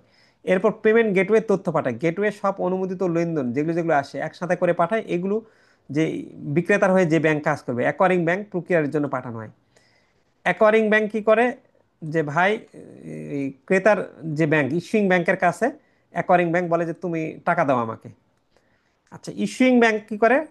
গ্রাহকের অ্যাকাউন্ট থেকে টাকা কেটে নেয়, কেটে নেওয়ার পর এরপর সেই টাকাটা সে আলটিমেটলি তার অ্যাকোয়ারিং ব্যাংকে পাঠায়। আচ্ছা, এরপর বিক্রেতার অ্যাকাউন্টে টাকা চলে যায় আর নোটিফিকেশন পাঠানো হয় সব শেষে আর কি। আচ্ছা, এই পর্যন্ত আমরা এটিএম, অনলাইন ব্যাংকিং, তারপর আপনার SMS banking, mobile financial service, এগুলো সম্পর্কে জানলাম। এখন কিন্তু আরেকটা ধাপ চলে আসতেছে, আপনি দেখেন এখানে হলো কম্পিউটারের ধাপটা। তো অনেক সময় কম্পিউটারের সফটওয়্যার, হার্ডওয়্যার, আপনার ওই যে আমরা কম্পিউটারের মেইন মেমোরি, র্যাম, তারপর সহায়ক মেমোরি, এই প্রশ্নগুলো আসে পরীক্ষায়। তো এখন আমরা সেই বিষয়গুলো দেখব। আপনারা কম্পিউটার নর্মালি জানেনই যে এটা একটা প্রক্রিয়াজাত করে ফলাফল দেয়। এগুলো আমি কম্পিউটার নিয়ে অনেক পড়ছেন, এগুলো খুবই সহজ, আর এটা নিয়ে সময় করছি না। চার্লস ব্যাবেজকে মেইনলি কম্পিউটারের জনক বলে। আচ্ছা, বিভিন্ন ধরনের কম্পিউটার বর্ণনা করতে বলছে কাজের নিয়ম অনুসারে। দেখেন এটা এই যে 97তম টেস্ট ব্যাংকিং প্রফেশনাল এক্সামিনেশনে এসেছিল যে কম্পিউটারের প্রকারভেদগুলো কি কি। কম্পিউটারের প্রকারভেদ আমরা যদি বলি কয়েকটা, সুপার কম্পিউটার বলতে পারি, যেগুলো মেইনলি শক্তিশালী বিজ্ঞানের গবেষণা এবং বিশাল ডাটা বিশ্লেষণে ব্যবহার হয়। যেমন আবহাওয়া পূর্বাভাসের সিস্টেমে সুপার কম্পিউটার ব্যবহার করি আমরা। মেইন ফ্রেম কম্পিউটার আছে যেগুলো বড় প্রতিষ্ঠানের বিপুল তথ্য প্রক্রিয়ার জন্য ব্যবহৃত হয়। মেইন ফ্রেম কম্পিউটারটা আবার ব্যাংকের ডাটা সার্ভারের কাজে লাগে। মেইন ফ্রেমের চেয়ে ছোট, দেখেন একটু বড় বড় প্রথমে হলো সুপার কম্পিউটার সবচেয়ে বড়, তারপর মেইন কম্পিউটার বলছে, মেইনের পরে আবার মিনি বলতেছি। মিনি হচ্ছে হলো তারা যারা মাঝারি প্রতিষ্ঠানের বিভাগীয় কাজে ব্যবহৃত হয়। মাঝারি প্রতিষ্ঠান বলতে উদাহরণ আমরা দিতে পারি হাসপাতালের ল্যাব সিস্টেম, মিনির চেয়েও আরো ছোট হলো কি মাইক্রো। মাইক্রোটাকে আমরা কি বলতেছি, যে ব্যক্তিগত ব্যবহারের জন্য সাধারণ কম্পিউটার, যেটা ল্যাপটপ বা ডেস্কটপ। আর মাইক্রোর পরে আমরা বলতে পারি এমবেডেড কম্পিউটার, যেগুলো এই যে বিভিন্ন যন্ত্রের ভিতরে থাকে নির্দিষ্ট কাজের জন্য, মানে অটোমেটেড কিছু, যেমন মাইক্রো ওভেনের কন্ট্রোলার, অথবা আমরা ক্যালকুলেটর বলতে পারি। এরকম হচ্ছে আমাদের কম্পিউটারের প্রকারভেদগুলো, বলে উদাহরণ দিয়ে দিবেন। আচ্ছা, describe different generations of computer, কম্পিউটারের বিভিন্ন প্রজন্ম বর্ণনা করেন। ওই যে প্রথম প্রজন্ম, দ্বিতীয় প্রজন্ম, এগুলো আমরা জানি না। প্রথম প্রজন্মতে আমরা এগুলো কিন্তু আপনারা ব্যাংকে জব পাওয়ার আগেও কিন্তু পড়ে আসছেন, সেগুলোই আর কি। বা বিসিএস যদি কেউ পরীক্ষা তখন দিয়ে থাকেন কম্পিটিটিভ এক্সামে, কিছু কিছু জিনিস এগুলো দেখবেন যে মিল পাচ্ছেন। আচ্ছা, প্রথম প্রজন্মের কম্পিউটারটাকে কি বলি আমরা? Vacuum tube. যেইটা হলো অনেক বড় আকৃতির, এটা ধীরগতি ছিল, প্রচুর গরম হইতো ভ্যাকুয়াম টিউব। উদাহরণ ENIAC। দ্বিতীয় প্রজন্ম আসলো কি? ট্রানজিস্টার। ট্রানজিস্টার কি হলো? আকারে ছোট, তার চেয়ে গতি বেশি, এবং তুলনামূলক আগে যেরকম গরম হইতো এটা তুলনামূলক গরম কম। উদাহরণ IBM 1401। ট্রানজিস্টারের পরে আইসি আসলো, ইন্টিগ্রেটেড সিক্রেট। আমরা চিপ ব্যবহার করলাম, চিপ ব্যবহার করে আরো ছোট ও নির্ভরযোগ্য কম্পিউটার ব্যবহার করার চেষ্টা করলাম, IBM সিস্টেম 360। তারপর ইন্টিগ্রেটেড সার্কিটের পর চতুর্থ প্রজন্মের কম্পিউটার বলতেছে আমরা মাইক্রো প্রসেসর। এটা আরো দ্রুত গতি হলো, সস্তা এবং পার্সোনাল কম্পিউটার জনপ্রিয় করে। এই মাইক্রো প্রসেসর আসার কারণে আমাদের পিসি জনপ্রিয় হইল, ইন্টেল 8005 পেন্টিয়াম পিসি। আর এখন পঞ্চম প্রজন্মে এসে সবকিছু এআই আসতেছে, শেখার ক্ষমতা এবং স্বয়ংক্রিয় প্রযুক্তির ব্যবহার রয়েছে, রোবট, চ্যাট জিপিটি, অ্যালেক্সা ইত্যাদি।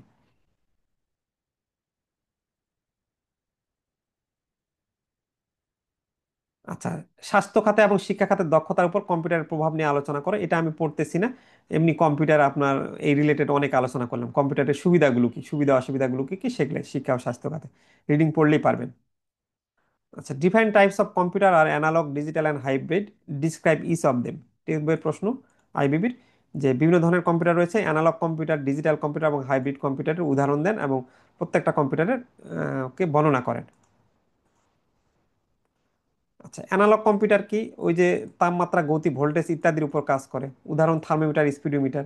ডিজিটাল কম্পিউটার কাজ করে বর্তমানে সবসময় ওই যে আমরা বলি না যে কম্পিউটারের 0 এবং 1 সংখ্যাটা ব্যবহার করে তারা লজিক কাজ করে। আগে যে কোনো কিছুর প্রোগ্রামিং করতে গেলে আপনার কি লাগতো? ওই যে অঙ্ক লাগতো, আমরা বলতাম তো সবকিছু কিসের, মানে প্রোগ্রামিং এর ভাষা তো অঙ্ক, গণিত। তাহলে গণিতের ভাষা আমরা কি বলতাম? 0 এবং 1, এই দুইটা সংখ্যা ব্যবহার করে গাণিতিক এবং লজিক কাজ ব্যবহার করে।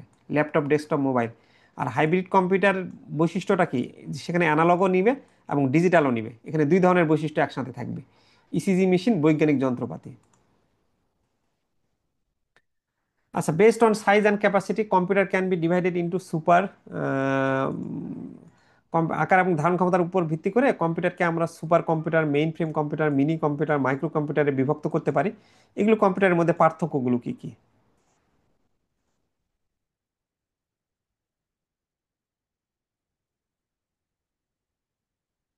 আচ্ছা, সুপার কম্পিউটার হচ্ছে ওই এইগুলো ওই যে যেগুলো পড়ে আসলেন সেগুলোই বলে দিবেন, তাহলেই আপনি অনেকটা পার্থক্য কিন্তু হয়ে গেল।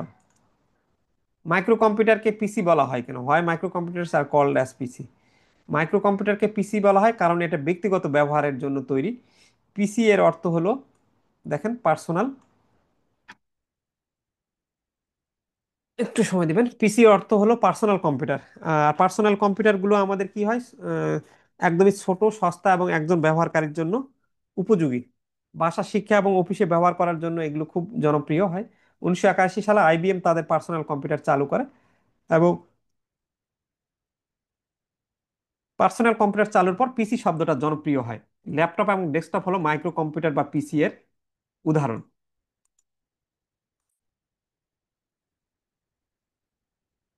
আচ্ছা, ইনপুট ডিভাইস এবং আউটপুট ডিভাইসের নাম বলুন। এটা আমরা আগে থেকেই জানি, ইনপুট ডিভাইস এবং আউটপুট ডিভাইস।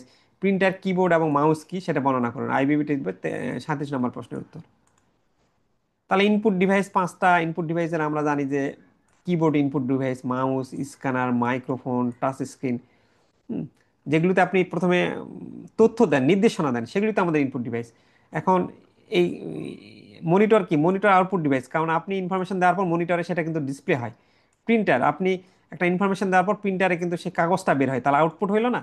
তারপর স্পিকার, আপনার কথা বলার রূপটা দিচ্ছে। এগুলো তো আমরা পড়ে আসছি বারবার।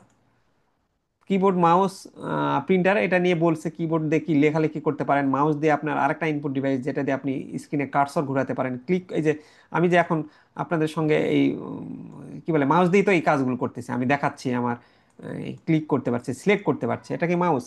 আর প্রিন্টার তো আউটপুট ডিভাইস, আপনি জানেনই, প্রিন্টার দিয়ে আপনার লেখা আপনি বের করেন।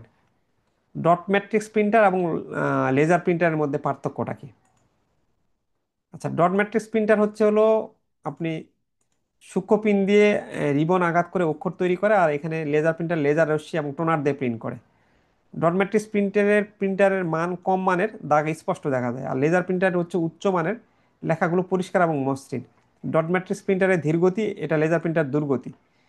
ডট ম্যাট্রিক্স প্রিন্টার প্রিন্টের সময় শব্দ করে, আর এটা একদম নীরব বা খুব কম শব্দ করে। রসিদ বা ইনভয়েস প্রিন্টে ব্যবহৃত হয়, আর অফিস ডকুমেন্ট বা রিপোর্ট প্রিন্টে ব্যবহৃত হয় laser printer. What stands for CPU, what is its use in computer? CPU বলতে কি বোঝেন? সিপিইউ বলতে কি, আমরা সেন্ট্রাল প্রসেসিং ইউনিট বুঝি না? তাহলে এটা কম্পিউটারে কি ব্যবহার করা হয়? তো এই যে সিপি এর পূর্ণরূপ পরিচিত হলো সেন্ট্রাল প্রসেসিং ইউনিট। এইটা আমাদের সিপিইউটা আমরা বলি কি, কম্পিউটারের মস্তিষ্ক নামে পরিচিত কিন্তু, কারণ এই সিপিইউটা সব কার্যক্রম নিয়ন্ত্রণ করে। সিপিইউ ইনপুট ডিভাইস যেমন কিবোর্ড বা মাউস থেকে ডেটা ও নির্দেশনা গ্রহণ করে। ইনপুট ডিভাইস যখন তথ্যটা দেয় বা দিক নির্দেশনা দেয়, ওটা কে নেয়? ওটা সিপিইউ নেয় কিন্তু। এরপর সেই নির্দেশনা প্রসেস করে সিপিইউ নির্দেশনাটা নেওয়ার পরে ওই আউটপুট ডিভাইস যেটা আছে মনিটর বা প্রিন্টারে ফলাফল পাঠাচ্ছে। আপনি নির্দেশনা দিচ্ছেন যে এই কাগজটা প্রিন্ট করো, তাহলে এই নির্দেশনাটা গিয়ে সিপিইউ, মানে কাকে দিচ্ছেন? এই নির্দেশনাটা সিপিইউ নিচ্ছে। সিপিইউ নেওয়ার পর সিপিইউ গিয়ে প্রিন্টারকে বলতেছে, ভাই তুমি এই কাগজটা প্রিন্ট আউট করে দাও। তাহলে মাঝখানে থাকতেছে সিপিইউ, আর ইনপুট ডিভাইসটার নির্দেশনা দিচ্ছে হলো সিপিইউকে। এই সিপিইউ আবার মাঝখানে থেকে এই গিয়ে আউটপুট ডিভাইসকে বলতেছে এই কাজটা তুমি করো আর কি। তাহলে সিপিইউ দুইজনকে সংযোগ করে দিচ্ছে। সিপিইউ না থাকলে তো আপনার কাজটা কোনোভাবেই কন্ট্রোল হইতো না, দুইজন দুজনের মধ্যে সংযোগ হইতো না। এভাবে এটা পড়ে নেবেন, তাহলেই বুঝতে পারবেন। আচ্ছা, discuss the function of CPU and main memory. এই সিপিইউ এর প্রধান ফাংশন এবং মেইন মেমোরির কাজগুলো কি কি সেটা ব্যাখ্যা করতে বলছে। আপনার 96তম ব্যাংকিং প্রফেশনাল এক্সামিনেশন এসেছিল এটা। সিপিইউ ওই একই কথা বলছে, ইনপুট আউটপুট এবং মেমোরির মধ্যে তথ্য আদান প্রদান করে। আর মেইন মেমোরি বা যেটাকে আমরা বলতেছি যে মেইন মেমোরি বা র্যান্ডম অ্যাক্সেস মেমোরি, যেটা আমরা বলি যে অস্থায়ী মেমোরি, যেখানে প্রোগ্রাম এবং তথ্য চলমান অবস্থায় সংরক্ষিত থাকে। এই মেইন মেমোরি কি করে? সিপিইউকে দ্রুত তথ্য পৌঁছে দিয়ে কাজ সহজ করে। র্যাম, আমরা বলি না যে র্যাম যত বেশি হবে একটা কম্পিউটার তত ফাস্ট কাজ করবে। 16 জিবি র্যাম লাগাবো নাকি না 8 জিবি র্যাম লাগাবো, তাহলে ফাস্ট করার কাজের ক্ষেত্রে কি র্যামটাই তো কাজ করবে। তবে র্যামের ক্ষেত্রে কি হয় যে কম্পিউটার যখন থাকে তখন ওই তথ্য নিতে পারে, আবার কম্পিউটার বন্ধ হলে তথ্যটা মুছে যাবে।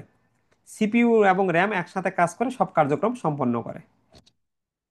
র্যাম এবং রোমের মধ্যে আমাদের পার্থক্যটা বুঝতে হবে, ওটা আমরা পরে আসতেছি। আচ্ছা, হোয়াট আর সিক্স এবং RISC processor, which processor is used in a high end IBM server? সিক্স প্রসেসর হলো, সিক্স এর পূর্ণরূপ হলো কমপ্লেক্স ইনস্ট্রাকশন সেট কম্পিউটার।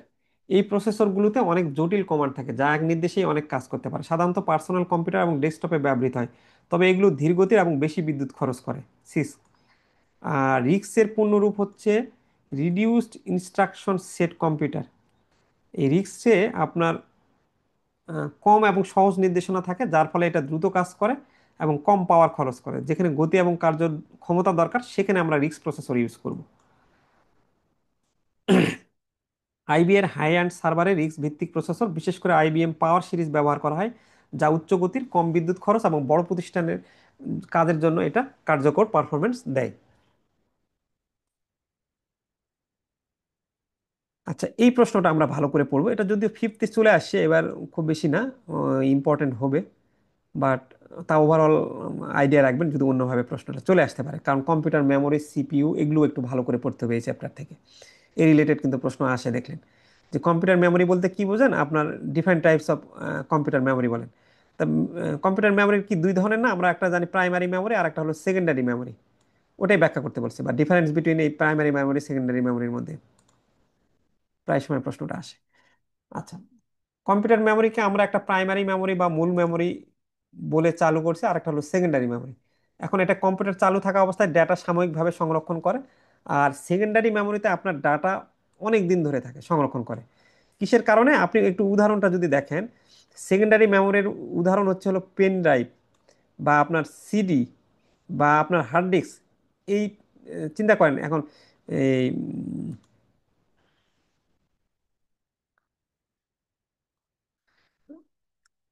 এই আপনার হার্ড ডিস্ক বা পেন ড্রাইভে এগুলোতে আপনি ডাটা রাখলে কি 1 বছর, 2 বছর, 3 বছর, 4 বছর থাকে না? তার মানে এখানে ডাটা কি স্থায়ীভাবে সংরক্ষণ হচ্ছে না? এই যে স্থায়ীভাবে সংরক্ষণ হচ্ছে। আর এখানে এই র্যাম, আপনি র্যাম বা রমে কি হচ্ছে, জিনিসগুলো, ইনফরমেশনগুলো কিন্তু সাময়িকভাবে আপনি সংরক্ষণ করতেছেন এখানে র্যামে। আপনার কারেন্ট চলে গেলে এখানে ডাটা থাকবে না। আর এখানে হলো বিদ্যুৎ না থাকলেও, আপনি কারেন্ট থাকুক না থাকুক, আপনি কিন্তু পেন ড্রাইভে আপনার ডাটা থেকে যাচ্ছে। তাহলে বিদ্যুৎ না থাকলেও কিন্তু এখানে তথ্য থাকতেছে। আর এই প্রাইমারি থাকার, মেমোরি থাকার কারণে আপনি কম্পিউটার যখন চালু করেন তখন কিন্তু খুব দ্রুত কম্পিউটারটা কাজ হয়। এবং এই প্রাইমারি মেমোরিটা সিপিইউতে কিন্তু সরাসরি আমরা ব্যবহার করতে পারি। আর এটা হচ্ছে হলো তুলনামূলক ধীর, এবং সিপিইউ কিন্তু সরাসরি একে ব্যবহার করে না। সেন্ট্রাল প্রসেসিং ইউনিট কিন্তু সেকেন্ডারি মেমোরিকে ইউজ করে না। সেন্ট্রাল প্রসেসিং ইউনিট কাকে ইউজ করে? প্রাইমারি মেমোরিকে, র্যান্ডম অ্যাক্সেস মেমোরি। এটা কি হচ্ছে, প্রোগ্রাম চালু করলেই সঙ্গে সঙ্গে এটা দেখা যায়। আর বড় ফাইল ব্যাকআপ বা সফটওয়্যার ইত্যাদি সংরক্ষণ করে। প্রাইমারি মেমোরি বা মূল মেমোরি কিন্তু ছোট আকারের। হ্যাঁ, আর এটা হলো অনেক বড়, কারণ আমরা 500 জিবি থেকে শুরু করে আপনার অনেক জিবি চাইলে রাখতে পারি। আচ্ছা, আমার বিশ্বাস বুঝতে পারছেন। তারপর বলছে যে what is cache memory. Cache memory বলতে আপনি কি বোঝেন? যেটা আমাদের 96তম ব্যাংকিং প্রফেশনাল এক্সামিনেশন এসেছিল। আচ্ছা, ক্যাশ মেমোরির কাজ কি? এই হলো, আহ, আপনি কিছুক্ষণ আগে দেখলেন না যে র্যান্ডম অ্যাক্সেস মেমোরি সিপিইউ কে কাজ করতেছে। এই ক্যাশ মেমোরিও সিপিইউ কে কাজ করে। ক্যাশ মেমোরিটাও সিপিইউ এর খুব কাছাকাছি থাকে। কাছাকাছি থাকার ফলে যখন এটা এমন সাময়িকভাবে তথ্য সংরক্ষণ করে যেগুলো সিপিইউ বারবার ব্যবহার করে, এমন কিছু তথ্য থাকে যেগুলো সিপিইউ বারবার ব্যবহার করে। ক্যাশ মেমোরির মূল কাজ হলো র্যাম থেকে তথ্য নেওয়ার সময় কমিয়ে সিপিইউ এর গতি বাড়ানো। আপনার ধরে নেন যে ফাইলটা বারবার লাগে, আপনি একটা জিনিস মনে করেন আপনার ডেস্কটপে, আপনি যে ফাইলটা যদি একদমই আপনার ডেস্কটপের কাছে রাখেন আপনার কাজ করার সময়, তাহলে আপনি কাজ কি দ্রুত গতিতে করতে পারবেন না? আবার যদি ওই জিনিসটাই যে আপনি যদি দূরে রাখেন, তাহলে কিন্তু কাজ আপনার আপনার দূরের টেবিল থেকে জিনিসটা নিয়ে আসতে হবে, তারপর কাজ হবে। তাহলে আপনার কম জিনিসগুলো আপনি দূরে রাখলেন, আর খুব গুরুত্বপূর্ণ ফাইলগুলো আপনার ডেস্কটপে রাখলেন, ডেস্কটপের কাছাকাছি। তাহলে সেরকম আপনি যদি ক্যাশ মেমোরিটা বলতেছে যে সিপিইউ এর ক্যাশ মেমোরি যেহেতু আপনি বারবার ব্যবহার করেন, তাহলে আপনি এই ক্যাশ মেমোরিটাকে যদি সিপিইউ এর খুব কাছাকাছি রাখেন, সিপিইউ এর তো দরকার পড়বে, তাহলে সিপিইউ খুব দ্রুত ক্যাশ মেমোরি থেকে ওই তথ্যটা নিয়ে কাজ করতে পারবে। তাহলে আপনাকে আর ওই এক ডেস্ক ঘাটিয়ে আরেক ডেস্কে যেতে হবে না। তাহলে ওই যে বললো ক্যাশ মেমোরির মূল কাজ হলো র্যাম থেকে তথ্য নেওয়ার সময় কমিয়ে সিপিইউ এর গতি বাড়ানো। সিপিইউ যখন তথ্য চায় তখন এটি প্রথমেই ক্যাশ মেমোরি চেক করে, ওই যখন আর ইনফরমেশন দরকার, ধরে নেন আপনার যখন ইনফরমেশন দরকার, আপনি তখন কি করলেন যে এই ফাইলটাতেই দেখি তো আমার টেবিলে যে ফাইল আছে সেই ফাইলে এই ইনফরমেশনটা আছে নাকি। তাহলে এরকম সিপিইউ যখন তথ্য চাইবে তখন এটা প্রথমে ক্যাশ মেমোরি চেক করবে। যদি সেই ক্যাশ মেমোরির ওখানে পাওয়া যায় তবে কাজ অনেক দ্রুত হয়। আপনার যে ইনফরমেশনটা দরকার আপনি ওই ফাইলেই যদি পান, আপনার টেবিলেই রাখা, তখন আপনার কাজটা কি দ্রুত হবে না? আর যদি না পান তাহলে দ্রুত গেলে আপনার নিয়ে আসতে হচ্ছে আবার। যদি তো ক্যাশ মেমোরি র্যাম থেকেও দ্রুত, তবে আকারে ছোট। র্যাম থেকেও দ্রুত কাজ করায় কিন্তু আকারে হচ্ছে হলো ছোট, এটা দামেও বেশি কারণ এর গতি অনেক বেশি। আচ্ছা, এই ছিল cache memory. Define and describe with examples commonly used input output processing এবং necessary devices in an office environment. আচ্ছা, ইনপুট ডিভাইস আউটপুট ডিভাইস বারবার পড়লাম, এগুলো দেখে নিলেই পারবেন আপনারা। Narrate the characteristics each of the main memory, cache memory এবং সেকেন্ডারি মেমোরি, এটা একটু আমরা ভালো করে দেখতে পারি মেমোরিগুলো নিয়ে। আচ্ছা, মেইন মেমোরির বৈশিষ্ট্য, ওই যে যদি এটা আমরা অনেকক্ষণ আলোচনা করলাম, আর তো দরকারই নাই, যে র্যাম নিয়ে আমরা আলোচনা করলাম না, তখন র্যাম, মেইন মেমোরি এবং সেকেন্ডারি মেমোরির পার্থক্যগুলো কি, সেটাই আর কি। যে র্যাম হচ্ছে তো মেইন মেমোরি, বা যেটাকে আমরা প্রাইমারি মেমোরি বলি। তাহলে প্রাইমারি মেমোরির বৈশিষ্ট্য কি, কিছুক্ষণ আগে আমরা শিখলাম না, যে বিদ্যুৎ বন্ধ হলে ডাটা মেসেজ যাবে, প্রাইমারি মেমোরি দ্রুত গতিতে কাজ করবে, অস্থায়ী তথ্য ধারে রাখে, সিপিইউর সাথে সরাসরি কাজ করে। সেম যে জিনিসগুলো পড়লাম এখানে সেম ওই কথাই বলছে। ক্যাশ মেমোরি ওই যে ওই যেটা বললাম সেটাই বলছে। সেকেন্ডারি মেমোরি ওই একই কথা জিনিস। এগুলো চাইলে আপনি ওই যে পার্থক্যতে যেটা পড়া হয়েছে না, ওই একই প্রশ্ন পড়লে এটা পড়া হয়ে যাবে। এগুলো আপনার ডাবল করে আর না পড়লেও চলবে। আমি এটা, এবার তো আপনাদের মানে একসঙ্গে অনেক কাজ করা হচ্ছে, আমি নেক্সট টাইমে এই যে যে প্রশ্নগুলো একই টাইপের, এটা ডাবল আর করবো না, এগুলো আরো কমাই দিব আর কি। আচ্ছা, what are the main functions of RAM, BIOS and hard disk?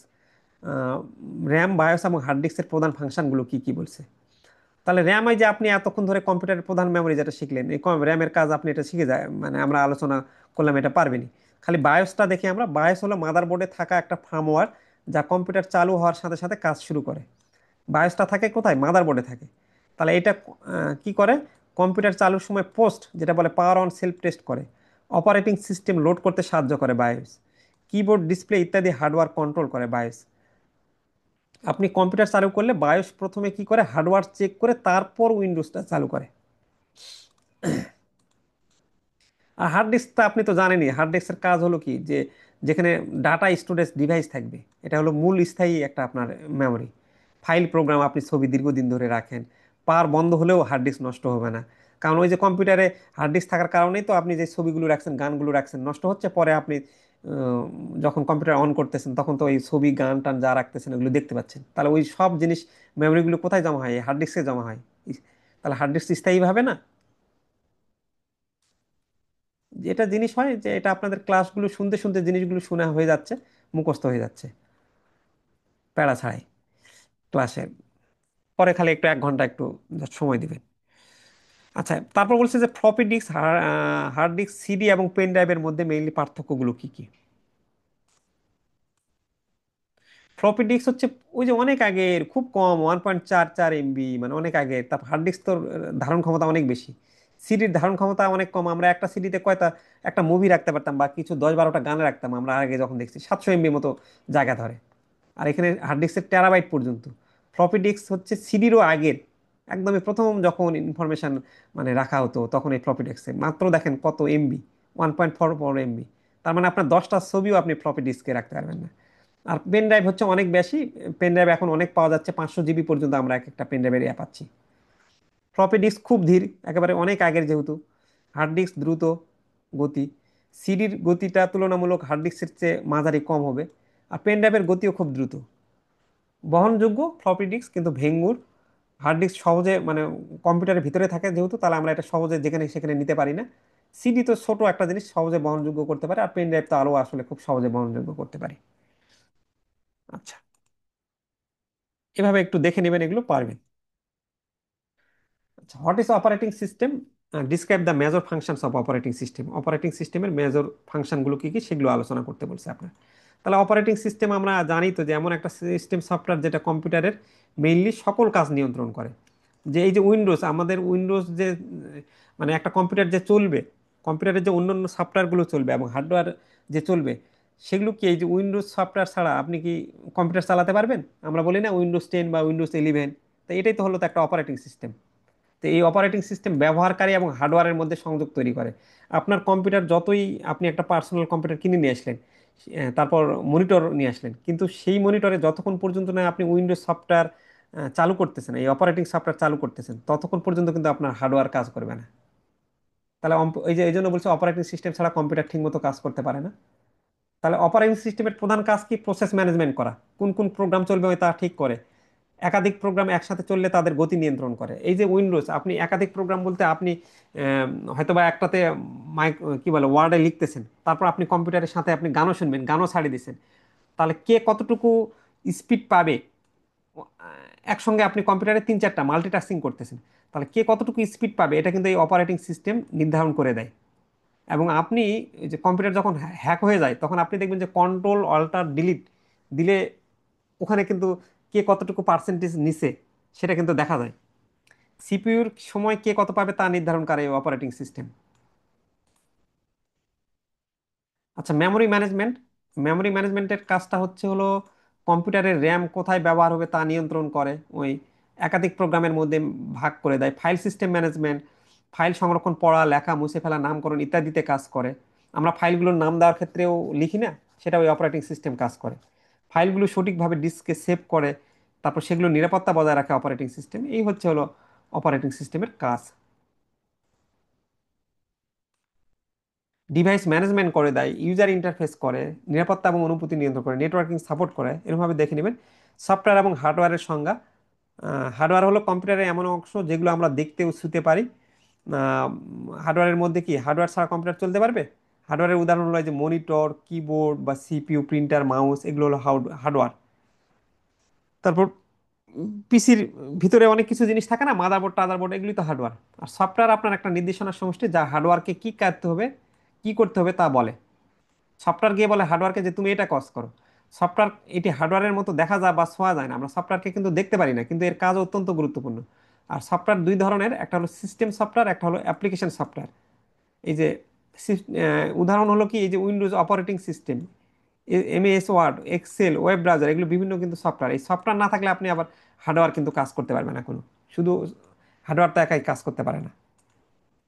Computer hardware O device কি, রোমের বৈশিষ্ট্য বর্ণনা করে, এগুলো আমরা ওই যে হার্ডওয়্যারটা যেগুলো পড়লাম ওগুলোই লিখলেই হবে। আর রম এবং তার বৈশিষ্ট্য, এই যে কিছুক্ষণ আগে আমরা রমের যে বৈশিষ্ট্যগুলো পড়লাম ওইটা লিখলেই চলবে। আচ্ছা, তারপর বলছে যে বিভিন্ন কম্পিউটার সফটওয়্যার কি, এই যে দেখেন এগুলো কিন্তু গুরুত্বপূর্ণ সফটওয়্যার। যে 98তম ব্যাংকিং প্রফেশনাল এক্সামিনেশন এসেছিল। যাই হোক, কম্পিউটার সফটওয়্যার বলতে কি বোঝেন? Describe define types of software, define functionality, usability and examples of system software বা অ্যাপ্লিকেশন সফটওয়্যার, যেটা 98তম ব্যাংকিং প্রফেশনাল এক্সামিনেশনে এসেছিল। তো অ্যাপ্লিকেশন সফটওয়্যার এবং সিস্টেম সফটওয়্যারের আপনার ব্যাখ্যা করতে বলছে। তো এটা একটু ভালো করে দেখি আমরা। কম্পিউটারের যেহেতু সফটওয়্যারটা আসছে, কম্পিউটারের সফটওয়্যারকে আমরা দুই ভাগে ভাগ করি। একটা হলো সিস্টেম সফটওয়্যার, আর একটা হলো অ্যাপ্লিকেশন সফটওয়্যার। এখন সিস্টেম সফটওয়্যারটা কি, যে এই ধরনের সফটওয়্যার কম্পিউটারের হার্ডওয়্যারের নিয়ন্ত্রণ এবং পরিচালনার জন্য ব্যবহৃত হয়, যা এবং অ্যাপ্লিকেশন সফটওয়্যার চালাতে সাহায্য করে। এই যে অপারেটিং সিস্টেম, উইন্ডোজ, লিনাক্স, কোনটা আপনি অপারেটিং সিস্টেম ইউজ করবেন, এটাই হলো সিস্টেম আপনার সফটওয়্যার। এই সিস্টেম সফটওয়্যার উইন্ডোজ না থাকলে আপনি পরবর্তীতে আপনি যে ধরে নেন গান শোনার জন্য ভিএলসি বা কেএম প্লেয়ার সফটওয়্যার আপনি ইউজ করতেছেন, বা ছবি দেখার জন্য আপনি হয়তো বা ভিডিও এডিটের জন্য ক্যাপকাট সফটওয়্যার ইউজ করতেছেন। হুম। তো এই সফটওয়্যারগুলো আপনার যতক্ষণ না সিস্টেম সফটওয়্যার, মানে উইন্ডোজ যদি না থাকে, উইন্ডোজ না হলে তো কম্পিউটারটাই চলবে না। তাহলে উইন্ডোজ থাকার পর অন্য সফটওয়্যারগুলোকে চালাতে, এই যে অ্যাপ্লিকেশন সফটওয়্যারগুলোকে চালাতে সাহায্য করবে কিন্তু সিস্টেম সফটওয়্যার। তার মানে সিস্টেম সফটওয়্যারের উপর মানে বিশাল একটা গুরুত্বপূর্ণ অ্যাপ্লিকেশন সফটওয়্যার। এই সিস্টেম সফটওয়্যার কি করবে? হার্ডওয়্যার নিয়ন্ত্রণ করবে। এই আবার সিস্টেম সফটওয়্যার হার্ডওয়্যারকে দিক নির্দেশনা দেবে, ফাইল এবং মেমোরি ব্যবস্থাপনা করবে, অন্য সফটওয়্যার চালানোর পরিবেশ তৈরি করে। যে অন্য সফটওয়্যারগুলো আমি ক্যাপকাট বা কেএম প্লেয়ার বা ভিএলসি প্লেয়ার, আরও যে আমি সফটওয়্যারগুলো ইউজ করব, এই সিস্টেম সফটওয়্যারটা সেই পরিবেশ করার অনুমোদন দিবে। এই সফটওয়্যার ছাড়া কম্পিউটার চলতেই পারে না। আর অ্যাপ্লিকেশন সফটওয়্যার কি, এই সফটওয়্যার ব্যবহার করে নির্দিষ্ট কোনো এই যে লেখালেখি, হিসাব বা গ্রাফিক ডিজাইন, অ্যাডোবি ফটোশপ আমরা ধরে নেন মনে করলাম, তার জন্য একটা সফটওয়্যার ইউজ করব, তাহলে ওটা কি হবে? Microsoft Word, Excel, Google Chrome, এই যে Adobe Photoshop, VLC media player, এগুলো হচ্ছে আপনার অ্যাপ্লিকেশন সফটওয়্যার। অপারেটিং সিস্টেমের কাজ কি? কম্পিউটারের সমস্ত হার্ডওয়্যার এবং সফটওয়্যারের মধ্যে মেইনলি অপারেটিং সিস্টেম কি করতেছে, হার্ডওয়্যারকেও দিক নির্দেশনা দিচ্ছে, আবার এই অন্য সফটওয়্যারের মধ্যেও কেউ মানে সংযোগ করে দিচ্ছে হার্ডওয়্যার এবং সফটওয়্যারের মাধ্যমে। ব্যবহারকারী এবং কম্পিউটারের মধ্যে একটা ইন্টারফেস প্রদান করে, ফাইল এবং মেমোরি ব্যবস্থাপনা করে। অ্যাপ্লিকেশন সফটওয়্যার কি, ওই মানে অ্যাপ্লিকেশন সফটওয়্যার এক একটা এক এক রকম। যেমন আমি গান শোনার জন্য বা ভিডিও শোনার জন্য আমি কিন্তু কেএম প্লেয়ার ইউজ করতেছি বা ভিএলসি প্লেয়ার করতেছি, ওই নির্দিষ্ট ওই ভিডিওর কাজে সম্পাদনা করতেছে। তারপর আমি লেখালেখির জন্য অন্য কোনো একটা নোটপ্যাড ইউজ করতে পারি, ওই অ্যাপটা কাজ করতেছে। তারপর ভিডিও এডিটিং এর জন্য আমি ক্যাপকাট সফটওয়্যার ইউজ করতে পারি, ওই ভিডিও এডিটিং করতেছে শুধু। ফটোশপ দিয়ে আমি ছবি ডিজাইন করতে পারি, তাহলে ওগুলো হচ্ছে অ্যাপ্লিকেশন ডিজাইন। মানে এক একটার সফটওয়্যারের একটা নির্দিষ্ট কাজ আমি নির্দিষ্ট করে দিচ্ছি, সেটা হচ্ছে অ্যাপ্লিকেশন সফটওয়্যার। ব্যবহারকারীকে সহজে ইন্টারফেস ব্যবহার করার, কাজ করার সুযোগ করে দেয়। সফটওয়্যার কাকে বলে? সফটওয়্যার ওই একই জিনিস আমরা বলে আসলাম, বারবার বলছেন। এপিআই কি, হোয়াট ইজ এপিআই? এর পূর্ণরূপ হলো অ্যাপ্লিকেশন প্রোগ্রামিং ইন্টারফেস, যেটা কিছু এমন কিছু নির্দেশনার সমষ্টি যার মাধ্যমে দুইটা সফটওয়্যার একে অপরের সাথে যোগাযোগ করতে পারে। এপিআই মূলত বার্তা বাহকের কাজ করে, মানে মাঝখানে ওই কাজ করে দুইটা, যা অনুরোধ পাঠায় এবং ফলাফল ফিরিয়ে আনে। এটি ডেভেলপারদের নতুন কোড না লিখেই বিভিন্ন ফাংশন ব্যবহার করতে সাহায্য করে। আচ্ছা, আজান দিচ্ছে, আমি একটু জাস্ট আজানটা শেষ হোক তারপর শুরু করতেছি। আমাদের প্রায় শেষের পথে।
আচ্ছা, আজান শেষে আমরা আবার আসতেছি আলোচনার।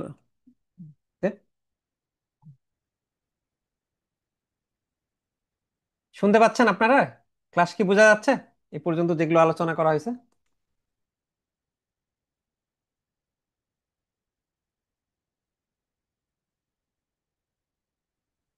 কথা কি শোনা যায় ঠিক মতো? স্লাইড গুলো দেখা যাচ্ছে ঠিক মতো?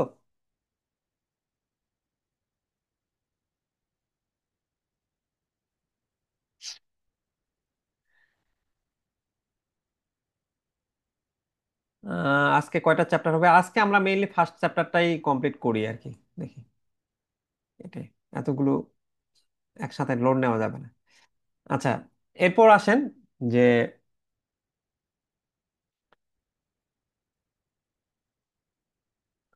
বাকি যেগুলো সেটা আমরা আলোচনা শুরু করি। এপিআই শিখলাম আমরা, আর বেশিক্ষণ নাই। আর 20-30 মিনিট, 20 মিনিট হলেই আমরা শেষ করে ফেলতে পারবো, হয়তো বা 15-20 মিনিট। কম্পিউটার, সিবিএস এবং এমইএফএস সফটওয়্যারের কার্যকারিতায় তুলনা করুন, যেটা 97 ব্যাংকিং প্রফেশনাল এক্সামিনেশন এসেছে। মানে আইসিটিতে করে কি, মানে প্রশ্নগুলো দেখেন আপনি, মানে রিপিট খুব কম প্রশ্নগুলো। এই জন্য ওভারঅল সব আইডিয়াই আপনাকে রাখতে হবে, নাহলে পরীক্ষায় খারাপ করে ফেলবেন। যে compare functionalities of core banking software এবং এমইএফএস সফটওয়্যারের মধ্যে ফাংশনটা তুলনা করতে বলছে।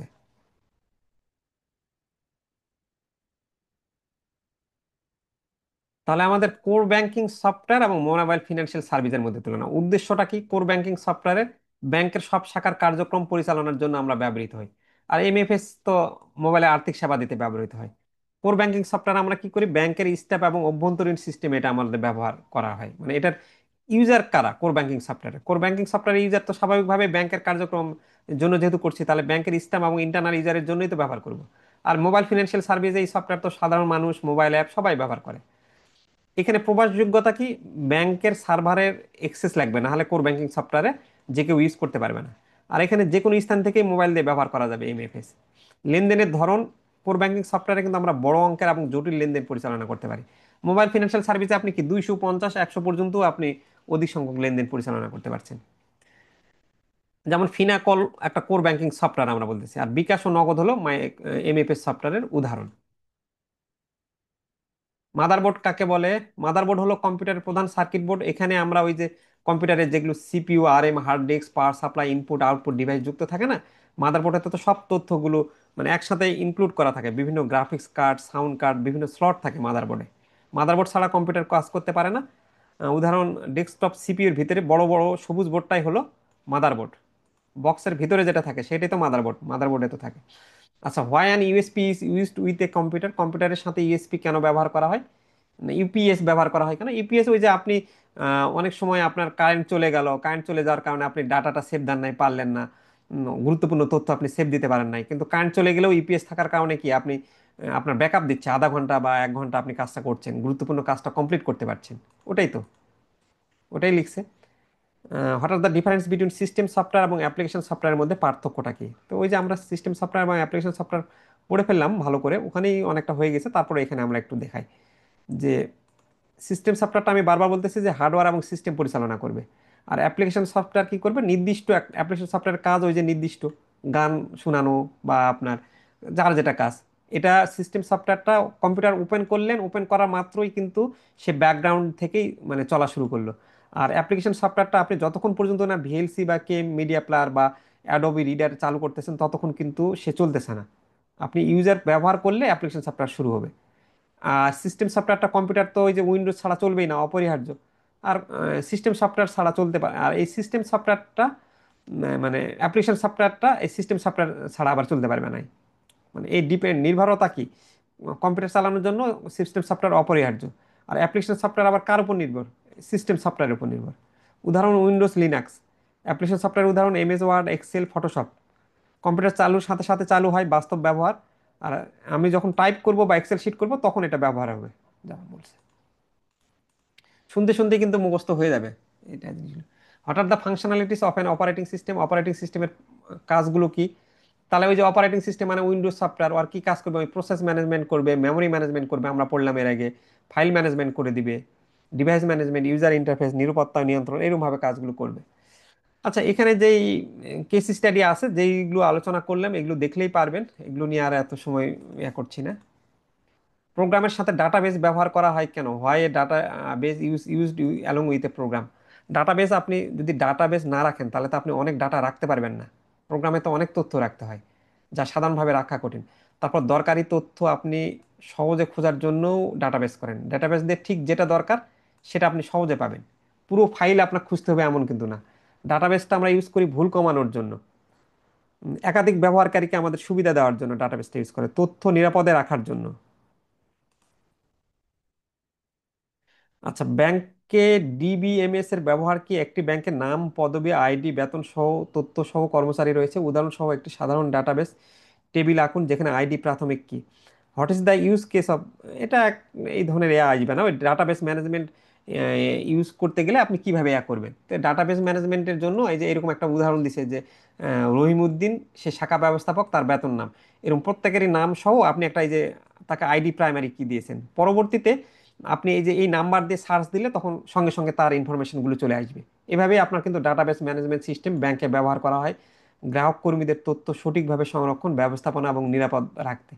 এই ডিবিএমএস থাকে বলে এতগুলো ইনফরমেশন আপনি তো এক এক করে খুঁজে বের করা টাফ। তখন ওই আপনি প্রাইমারি কি লিখে সার্চ দিলেন, তখন ওই প্রাইমারি কিটা যার আন্ডারে আছে সে চলে আসলো। এই যে দ্রুত তথ্য, তার ফলে কি দ্রুত আপনি তথ্য খুঁজে পাচ্ছেন, ভুল কমানো সহজ হচ্ছে, একাধিক ব্যবহারকারীকে একসাথে কাজ করতে সাহায্য করতেছে। এই জন্য ডেটাবেস ম্যানেজমেন্ট সিস্টেমটা খুবই গুরুত্বপূর্ণ। ডাটাবেস ম্যানেজমেন্ট সিস্টেম কাকে বলে, এটার ব্যবহার কি? ওই একই কথা, ডাটাবেস ম্যানেজমেন্ট সিস্টেম ব্যাংক যে এমন একটা সফটওয়্যার যেখানে ডাটাবেস ম্যানেজমেন্ট হলো একটা সফটওয়্যার যে এটা মূলত আপনার তথ্যগুলো সুশৃঙ্খলভাবে রাখবে, পরিচালনা রাখবে, ব্যবহার করতে সাহায্য করবে। এই ডাটাবেস ম্যানেজমেন্ট সিস্টেম করে আপনি নতুন করে ডাটা তথ্য যোগ করতে পারবেন, পরিবর্তন করতে পারবেন, খুঁজতে পারবেন ডাটা সহজে, চাইলে ডিলিট করতে পারবেন। এগুলো সাধারণত কি ব্যাংক, শিক্ষা প্রতিষ্ঠান, হাসপাতাল, সরকারি অফিসে ব্যাপকভাবে ব্যবহৃত হয়। কারণ ব্যাংকে কি অনেক ক্লায়েন্টের তথ্যগুলো রাখতে হয় না? তাহলে তথ্যগুলো রাখার জন্য তো আপনাকে এই ডাটাবেস ম্যানেজমেন্ট সিস্টেম ইউজ করতে হবে। শিক্ষার ক্ষেত্রে কোন স্টুডেন্ট আসতেছে, কে ভর্তি হচ্ছে, তার মার্কস কত, তার সাবজেক্ট কি কি, এগুলো ইনক্লুড করার জন্য আমার ডাটাবেস ম্যানেজমেন্ট সিস্টেমগুলোকে আমি একটা সিরিয়ালি সায়েন্সের স্টুডেন্টদের আলাদা তথ্য রাখলাম, কমার্সের স্টুডেন্টদের আলাদা তথ্য রাখলাম। তাহলে এইভাবে তো আমার ডাটাবেস ম্যানেজমেন্ট সিস্টেম কাজ করতেছে। আচ্ছা, centralised DBMS software is widely used in the financial service. বলছে যে সেন্ট্রালাইজড ডিবিএমএস সফটওয়্যার ফিনান্সিয়াল সার্ভিসের ওয়াইডলি ইউজ হয়, but there are some associate risk of uses of this, কিন্তু এইগুলো ব্যবহার করার কিছু রিস্ক আছে। What could be the alternative effective solution to overcome those risk? Alternative effective solution কি হতে পারে এই রিস্কগুলো আপনার কমানোর জন্য? আচ্ছা, সেন্ট্রালাইজ ডিবিএমএস বা কেন্দ্রীভূত ডেটাবেস ম্যানেজমেন্ট সিস্টেম এমন একটা পদ্ধতি যেখানে সব তথ্য আপনার একটা মাত্র সার্ভারে সংরক্ষিত হয়। ব্যাংক এবং আর্থিক প্রতিষ্ঠানগুলো গ্রাহকের তথ্য লেনদেন হিসাব সংরক্ষণে এই তথ্য ব্যবস্থা ব্যবহার করে। কিন্তু আধুনিক ব্যাংকিং ব্যবস্থাপনার গতিশীলতা এবং বৈচিত্র্যের কারণে যদি আপনি একটা সার্ভারের উপর নির্ভরশীল হয়ে থাকেন, যে এখানে আপনার একটা সার্ভারে সব তথ্য থাকবে, তখন এর ফলে কিন্তু বিশাল বড় ঝুঁকিতে পড়বেন আপনি। কিরকম ঝুঁকি? ওই একটা সার্ভার যদি নষ্ট হয়ে যায় তাহলে আপনার পুরো সিস্টেম বন্ধ হয়ে যাবে, ব্যাংকের সব কার্যক্রম বন্ধ হয়ে যাবে, আপনার সব ডাটা তখন আহ, সব তথ্য এক জায়গায় থাকলে আপনার হ্যাকারদের টার্গেট করা সহজ হবে। যখন ডেটা এবং ব্যবহারের চাপ বাড়বে, এক জায়গায় যদি থাকে, সার্ভার লোড যদি বেশি হয়, তখন সিস্টেম স্লো হয়ে যাবে।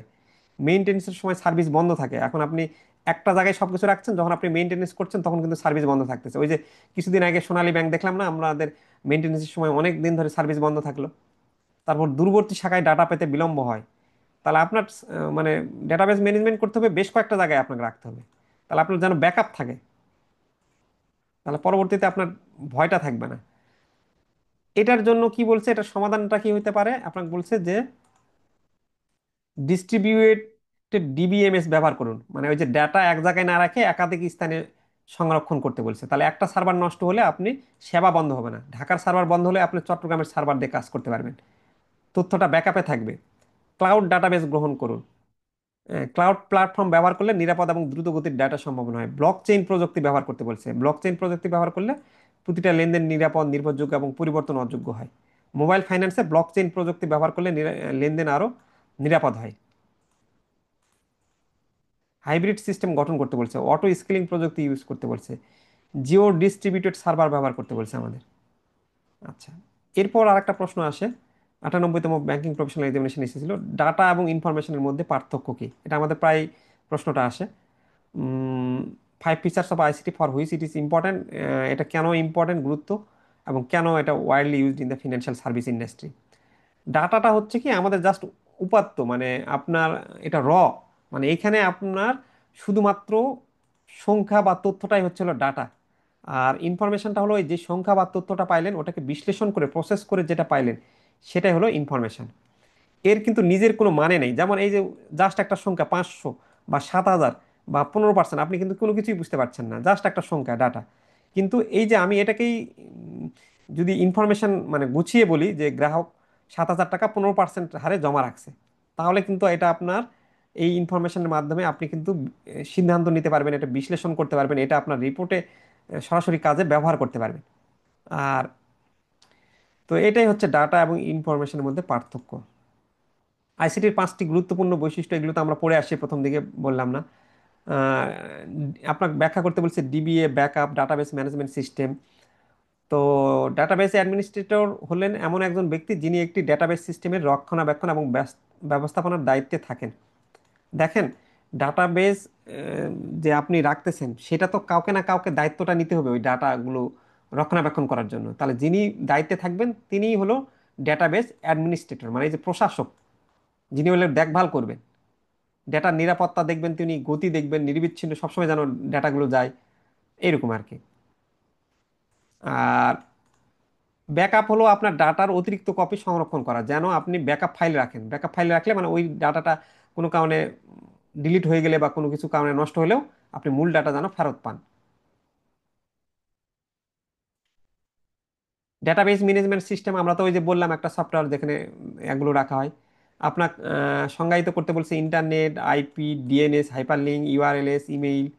তো ইন্টারনেট তো আপনি জানেনই, এটা নিয়ে কিছু বলার নাই। আইপি ইন্টারনেট প্রোটোকল, একটা আইপির হলো পূর্ণরূপ হলো ইন্টারনেট প্রোটোকল। এটা এমন কিছু নিয়ম যা ইন্টারনেটের ডেটা প্রেরণ এবং গ্রহণের নিয়ন্ত্রণ করে। প্রতিটি ডিভাইসের একটা আলাদা আইপি থাকে, এটা ডেটা কোথা থেকে আসছে এবং কোথায় যাচ্ছে এই আইপির মাধ্যমে আপনি এটা নির্ধারণ করতে পারেন। DNS, domain name system. DNS হলো একটা ব্যবস্থা যা ওয়েবসাইটের নামকে আইপি ঠিকানায় রূপান্তর করে। এটি ব্যবহারকারীকে নাম দিয়ে ওয়েবসাইটে ঢুকতে সাহায্য করে। ডিএনএস ওয়েব ঠিকানাকে সঠিক সার্ভারে পাঠিয়ে দেয়। এটি ইন্টারনেটে ফোন বুকের মতো কাজ করে, যেমন ডিএনএস www.google.com-কে আইপি ঠিকানায় একটা রূপান্তর করে। হাইপার লিঙ্কটা কি? হাইপার লিঙ্ক হচ্ছে ওই যে আমাদের যে আমরাই তো নিজেরা অনেক সময় আমি দিছি না যে গ্রুপে জয়েন করতে এই লিঙ্কে ক্লিক করুন, বা লিঙ্কে ক্লিক করুন, বা এই যে অ্যাপ্লাই নাও বা জয়েন নাও, মানে ওটাতে আপনি ক্লিক করবেন তখন ওই জায়গায় নিয়ে চলে যাবে, সেটাই তো আমাদের হাইপার লিঙ্ক। সেটা শব্দ দিয়ে করতে পারবেন, আপনি ছবি দিয়ে করতে পারবেন, যে সাজেশন পেতে এই লিঙ্কে ক্লিক করুন। বা সাজেশন পেতে এই ভিডিও মানে এই লিঙ্কে ক্লিক করুন, তখন আপনি ওই ক্লিক করলেন আপনাকে ইউটিউব ভিডিও নিয়ে চলে গেল, ওইটাই হলো হাইপার লিঙ্ক। ইউআরএল হচ্ছে কি ইউনিফর্ম রিসোর্স লোকেটর।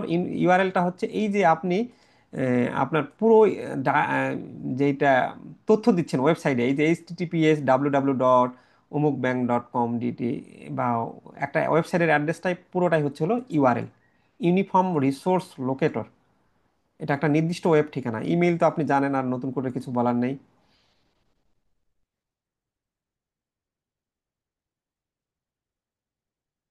ইন্টারনেট কি আশীর্বাদ না অভিশাপ? আপনি বলবেন ইন্টারনেট ব্লেজিং, ব্লেজিং দিয়ে ব্যাখ্যা করবেন, এগুলো তো পারবেনই। ইন্টারনেট, ইন্টারনেট, এক্সট্রানেট শব্দগুলো ব্যাখ্যা করতে পারো, এটা 98তম ব্যাংকিং প্রফেশনাল এক্সামিনেশন এসেছিল। আম, আমরা নর্মালি ইন্টারনেট কাকে বলে এটা নিয়ে আমি ব্যাখ্যা করছি না, নর্মালি ইন্টারনেট জানি। ইন্ট্রানেট যেটা, এই যে দেখেন, ইন্টারনেটটা কি? ইন্টারনেট একটা হচ্ছে হলো ব্যক্তিগত নেটওয়ার্ক, যা কেবল একটা প্রতিষ্ঠানের অভ্যন্তরেই ব্যবহার করা হয়। যখন একটা ব্যাংকের ভিতরেই ব্যবহার করা হবে সেটা কিন্তু ইন্টারনেট। এটা দিয়ে কর্মীরা ফাইল শেয়ার, অফিস বার্তা এবং অভ্যন্তরীণ সিস্টেমে ব্যবহার করে। একটা ব্যাংকের ভিতরেই বা একটা অফিসের ভিতরে যখন এক কর্মী আরেক কর্মী ফাইল শেয়ার ব্যবহার করতেছে, সেটা হলো ইন্টারনেট। এটা বাইরের কেউ ব্যবহার করতে পারে না। যেমন ব্যাংকের এইচআর বা ম্যানেজমেন্ট সিস্টেম ইন্টারনেটের উদাহরণ। আর এক্সট্রানেট একটা ব্যক্তিগত নেটওয়ার্ক, যা কিছু নির্দিষ্ট বা আহ, বাইরের ব্যক্তি এবং প্রতিষ্ঠানের সঙ্গে শেয়ার করা হয়। ইন্টারনেটটা আমরা ওই উম, সীমিত কিছু মানুষের অফিসের ভিতরেই বললাম। আর এক্সটার্নাল, এক্সট্রা মানে এই যে এক্সট্রা মানে কি, বাইরের তো বোঝেন। এক্সট্রানেটটা হচ্ছে কিছু নির্দিষ্ট বাইরের ব্যক্তি থাকবে এবং প্রতিষ্ঠানের সঙ্গে শেয়ার করবেন আর কি। এই হচ্ছে ইন্টারনেট। ইন্টারনেট আর এক্সট্রানেটের মধ্যে identify difference between IPv4 and IPv6। IPv4 এবং IPv6 হলো ইন্টারনেট প্রোটোকলের দুটি সংস্করণ, যা নেটওয়ার্কের ডিভাইস চিহ্নিত করতে ব্যবহৃত হয়। এখন IPv4 আপনার বলতেছে 32 বিট অ্যাড্রেস ব্যবহার করে, IPv6 128 বিট অ্যাড্রেস করে। লেখার ফরম্যাট IPv4 এর দশমিক সংখ্যা ইউজ করা হয়, আর এখানে হেক্সা ডেসিমাল সংখ্যা ইউজ করে। ডিভাইসের সংখ্যা 4.বিলিয়ন ডিভাইস পর্যন্ত এটা ইউজ করে, এটা একটা ট্রিলিয়ন ডিভাইস সংখ্যক করে।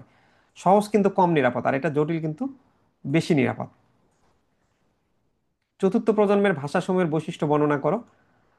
চতুর্থ প্রজন্মের ভাষার বৈশিষ্ট্য এগুলো আপনারা পড়ে আসছেন 4G ল্যাঙ্গুয়েজের, একটু দেখে নেবেন তাহলেই পারবেন। অন্য প্রজন্মের ভাষা এটা দেখলাম, ওয়ার্ল্ড ওয়াইড ওয়েব কি, এগুলো জানেন, একটু রিডিং পড়লেই পারবেন। আজকে আমরা এইটুকুই রাখতে চাচ্ছি। আজকের ক্লাসটা এখানেই শেষ করতে চাচ্ছি। কারো কোনো কিছু বলার থাকলে, আজকে যেহেতু আমরা অলরেডি অনেকক্ষণ ক্লাস করছি, আমরা সেকেন্ড ক্লাসের স্লাইডটাও আমার তৈরি হয় নাই, ওইটা স্লাইডটা তৈরি হলে দেন সেকেন্ড ক্লাসটা নিব আমি। নেক্সট যেটা আইসিটি ক্লাস আছে তখন ওটা নিয়ে ফেলবো, অথবা তার আগেই যদি এটা আমাদের রেডি হয়ে যায় যে কোনো একটা সুবিধাজনক সময় আমরা আমাদের পেইড গ্রুপে এটা আপনাদের বলে দিব। আজকে আইসিটির ক্লাসটা এখানেই, আমরা পরবর্তীতে এটা আপলোড দিয়ে দিব আর কি গ্রুপে। স্যার ওই যে পেইড গ্রুপে আমরা ওই যে ফেসবুকের লিঙ্ক গুলো দেওয়ার কথা বলছিলেন। আচ্ছা, পেইড গ্রুপে ফেসবুকের লিঙ্ক বলতে আম, ওই যে মানে আপনার আইসিটি গ্রুপে অ্যাড হন নাই? ওখানে তো উপরে মনে হয় দেওয়া আছে হ্যাঁ পেইড। হ্যাঁ, ওটা তো হয়েছি, কিন্তু ওই যে লিঙ্কটা মানে যেটা ক্লাসগুলোর লিঙ্ক ধারাবাহিক ভাবে গত বছর যেটা দিছিলেন আর কি, মানে 10টা আচ্ছা, ক্লাস 10টা পর পর আছে। বুঝছি। হ্যাঁ, ওটা গত আর বছর যেটা বলছিলেন দিয়েছি। ওটা পিং করে দেবেন উপরে থাকবে। হ্যাঁ, ওটাই আমি প্ল্যান করতেছি সব ক্লাসগুলো মানে আপনাদের, মানে এআইবিবি তে তো আমরা এবার ক্লাস করাচ্ছি। তো এআইবিবির সব ক্লাসগুলোই আমার যেটা ইচ্ছা যে এবার যখন যেটা হয়ে যাবে, একটু জাস্ট মানে আমাদের অনেক রাশ যাচ্ছে, তো একটু কাইন্ডলি কিছু মনে করবেন না, হয়তো বা আমাদের কাজগুলো 10 মিনিট 15 মিনিট দেরি হচ্ছে। বাট ওটা আমার প্ল্যান আছে অবশ্যই যে গুছিয়ে দিব না উপরে সে আপনাদের। কিন্তু এখন তো কোনোটা দেননি, আমরা তো শুরু থেকেই তো ক্লাস করতে পারলাম অনেকগুলো। ও না না, ইয়ার কি পেজ। বলে, ক্রেডিট অপারেশন ম্যানেজমেন্টটা সম্ভবত সাজিয়ে দেওয়া হয়েছে, আমি কালকে দিয়ে দিয়েছি। ক্রেডিট অপারেশন ম্যানেজমেন্ট এবং ও পিএফএফি দিয়ে দেওয়া হয়েছে, দেখেন। আচ্ছা আচ্ছা, তাহলে ওইটা দেখতেছি। হ্যাঁ, ওটা দেখেন, পাবেন তাহলে। আর এগুলো হয়ে যাচ্ছে যখন এগুলো করে ফেলবো সবগুলো এরকম ভাবে সাজাই দিব যেন পরবর্তীতে আপনারা গ্রুপে ঢুকেই আপনাদের আর অন্য কোনো খোঁজা টোজা লাগে না। আর উপরে গ্রুপের লিঙ্কও দিয়ে জি। রাখবো। হুম। আর দরকার হলে আপনারা নিজেরাও যারা একটু সি- স্মার্ট, মানে ওই যে গ্রুপের যে নামটা সেটা মনে রাখলেন বা স্ক্রিনশট দিয়ে রাখলেন, পরবর্তীতে আপনার ফেসবুক আইডি দিয়েও তো ঢুকতে পারবেন। সিরিয়ালি যদি দেন তাহলে আমাদের একটু সুবিধা হয় হ্যাঁ পর হ্যাঁ, পর, সিরিয়ালি যে দিব, প্রথম অবশ্যই দিব। প্রথম অবশ্যই দিব।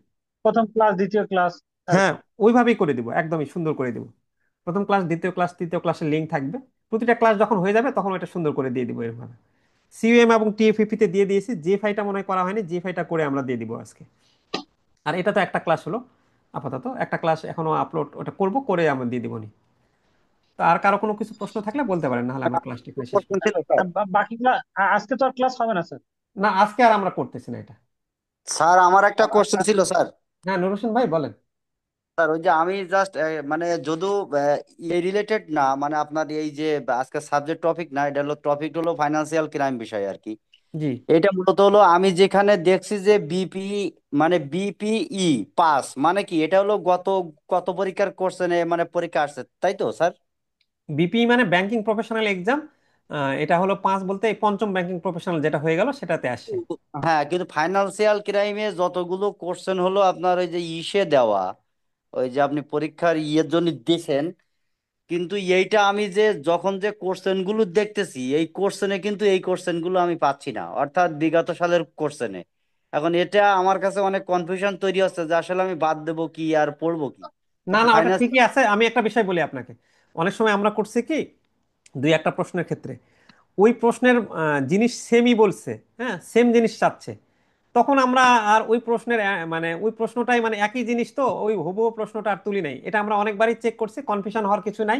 মানে একই ল্যাঙ্গুয়েজে হয়তো বা একটু দুই একটা কথা মানে ঘুরাই দিছে, বাট উত্তর সেম হবে, ওই জন্য আমরা ওইটা না দিয়ে ওখানে পাশে বিপিএ 5 মানে উল্লেখ করে দিয়েছি না, আর কি। জিপিএ বিপিএ 5 সমস্যা নেই, কিন্তু স্যার মূলত হলো যেমন প্রথম অধ্যায়ে, দাদু চলে গেছে, প্রথম তুমি রেডি অধ্যায়, হয়ে নিচ্ছে দ্বিতীয় না? অধ্যায়, তৃতীয় অধ্যায়, প্রত্যেকটা অধ্যায়ে আমি একটা জিনিস দেখতেছি যে এত পরিমাণ কোশ্চেন পঞ্চম এই পরীক্ষা আসছে যে ওইগুলো বাদ দিলে তো আর নতুন কোশ্চেনই থাকে না। আচ্ছা শোনেন, আপনি ওইটা এফসিসি নিয়ে এত ভয় পাওয়ার কিছু নাই, খুবই ছোট, মাত্র 45 পেজের, একটু পড়ে যাবেন, মানে একদমই ফের বাদ দেওয়ার তো মানে আপনি কি বলে ফিফথের মানে সব যে বাদ দিবেন এটাও তো বলে না, মানে ওটা একটু তুলনামূলক কম গুরুত্ব দিতে বলে, মানে যারাও যে বিবিতে পড়ছে যে 10% তো আসে, আর এই যে এখানকার ইনফরমেশন গুলো আপনি মানে এফসিসিটাই তো এটাই মজা, মানে এফসিসির আপনার অনেক বিষয় আপনি দেখবেন যে অলরেডি আরএমএফআই বলেন বা আপনি ল পড়ে আসছেন ফার্স্ট পার্ট, কি বলে ফার্স্ট পার্টে লর কিছু বিষয় আছে। তারপর এখানে আপনার মানি লন্ডারিং এর বিষয়গুলো আপনি অলরেডি জানেন, ব্যাংকার হিসেবে ট্রেনিং করে অনেক কিছু বিষয় জানেন, তো ওই জিনিসগুলো একটু পড়েন। ছোট একটা এটার অত কিছু বাদ টাদ দেওয়ার দরকার নাই ওগুলো। যা ইনফরমেশন দেওয়া আছে কনফিউজড হওয়ারও কিছু দরকার নাই। যা ইনফরমেশন দেওয়া আছে ওইটাই গ্যাদার করেন, গ্যাদার করলে পরীক্ষাতে দেখবেন যে যেভাবে প্রশ্ন আসুক অ্যান্সারটা দিয়ে আসতে পারছেন। ঠিক আছে স্যার। এটাই আর কি। এটা তো 7 দিন পড়লেই, ভালো করে পড়লেই এফসিসিটা দেওয়া যায় আর কি। না স্যার, সকাল থেকে এই যে এখন পর্যন্ত পড়ায় থেকে উঠলাম, আমার এমনি 6টা টপিক শেষ হয়েছে। আচ্ছা আচ্ছা, বাহ, তাহলে তো খুবই ভালো, এই তো কমপ্লিট করে ফেলছেন। আপনি তো ঠিক আছে অনেকগুলোই কমপ্লিট করছেন, খুব ভালো লাগলো শুনে আর কি। মানে এতে আপনি আগে থেকে একটু পড়াটা গুছিয়ে রাখলে পরীক্ষার আগে প্রেশারটা কমে স্যার, এমনিতে। মূলত হলো আপনার টপিক মানে আপনার বই পড়ে তো আমি ফার্স্ট পার্ট পাস করছি খুব সহজে, এই জন্য আমার আপনার বই ছাড়া তো অন্য কিছুই ভালো লাগার প্রশ্নই ওঠে না। আর আমার যতগুলো কলিগ আছে আমি সবারই তো ডাইভার্ট করে দিচ্ছি যে আমি সহজে পাস করছি, আপনারাও করতে পারবেন। কিন্তু আমি আবার কি করি, আপনার ওই বই থেকে ওই যে বিপিএ যেগুলো গত সালের পরীক্ষা আসে এইগুলো আমি টোটালি পড়ি না। কিন্তু আমি যখন ফাইন্যান্সিয়াল ক্রাইম পড়তে গেলাম তখন দেখলাম যে এগুলো বাদ দিলি তো টোটাল মানে টপিকই থাকে না। না, ওটা ছোট, খুবই ছোট বই তো ভাই, মানে বাদ দেওয়ার দরকার নেই, এটা একদমই খুবই ছোট বই। পরের চ্যাপ্টার গুলো আপনি ওভারঅল পড়েন আর কি। আপনি একটা কাজ করতে পারেন, যেটা যে ফিফথ বিপিএ বাদে অন্য বিপিএর প্রশ্নগুলোকে একটু বেশি গুরুত্ব দিবেন, আর ফিফথ বিপিএর প্রশ্ন পয়েন্টগুলো পড়েন খালি। ঠিক আছে। ঠিক ঠিক আছে। আছে। আচ্ছা। ওকে। হুম, ওকে স্যার। হুম। আচ্ছা। আসসালামু আলাইকুম। ওয়ালাইকুম আসসালাম। তাহলে আমি ক্লাসটা শেষ করে দিচ্ছি, আর কারো কোনো প্রশ্ন থাকলে বলতে পারেন, নাহলে এখানে কমপ্লিট করে দিচ্ছি আজকে ক্লাসটা।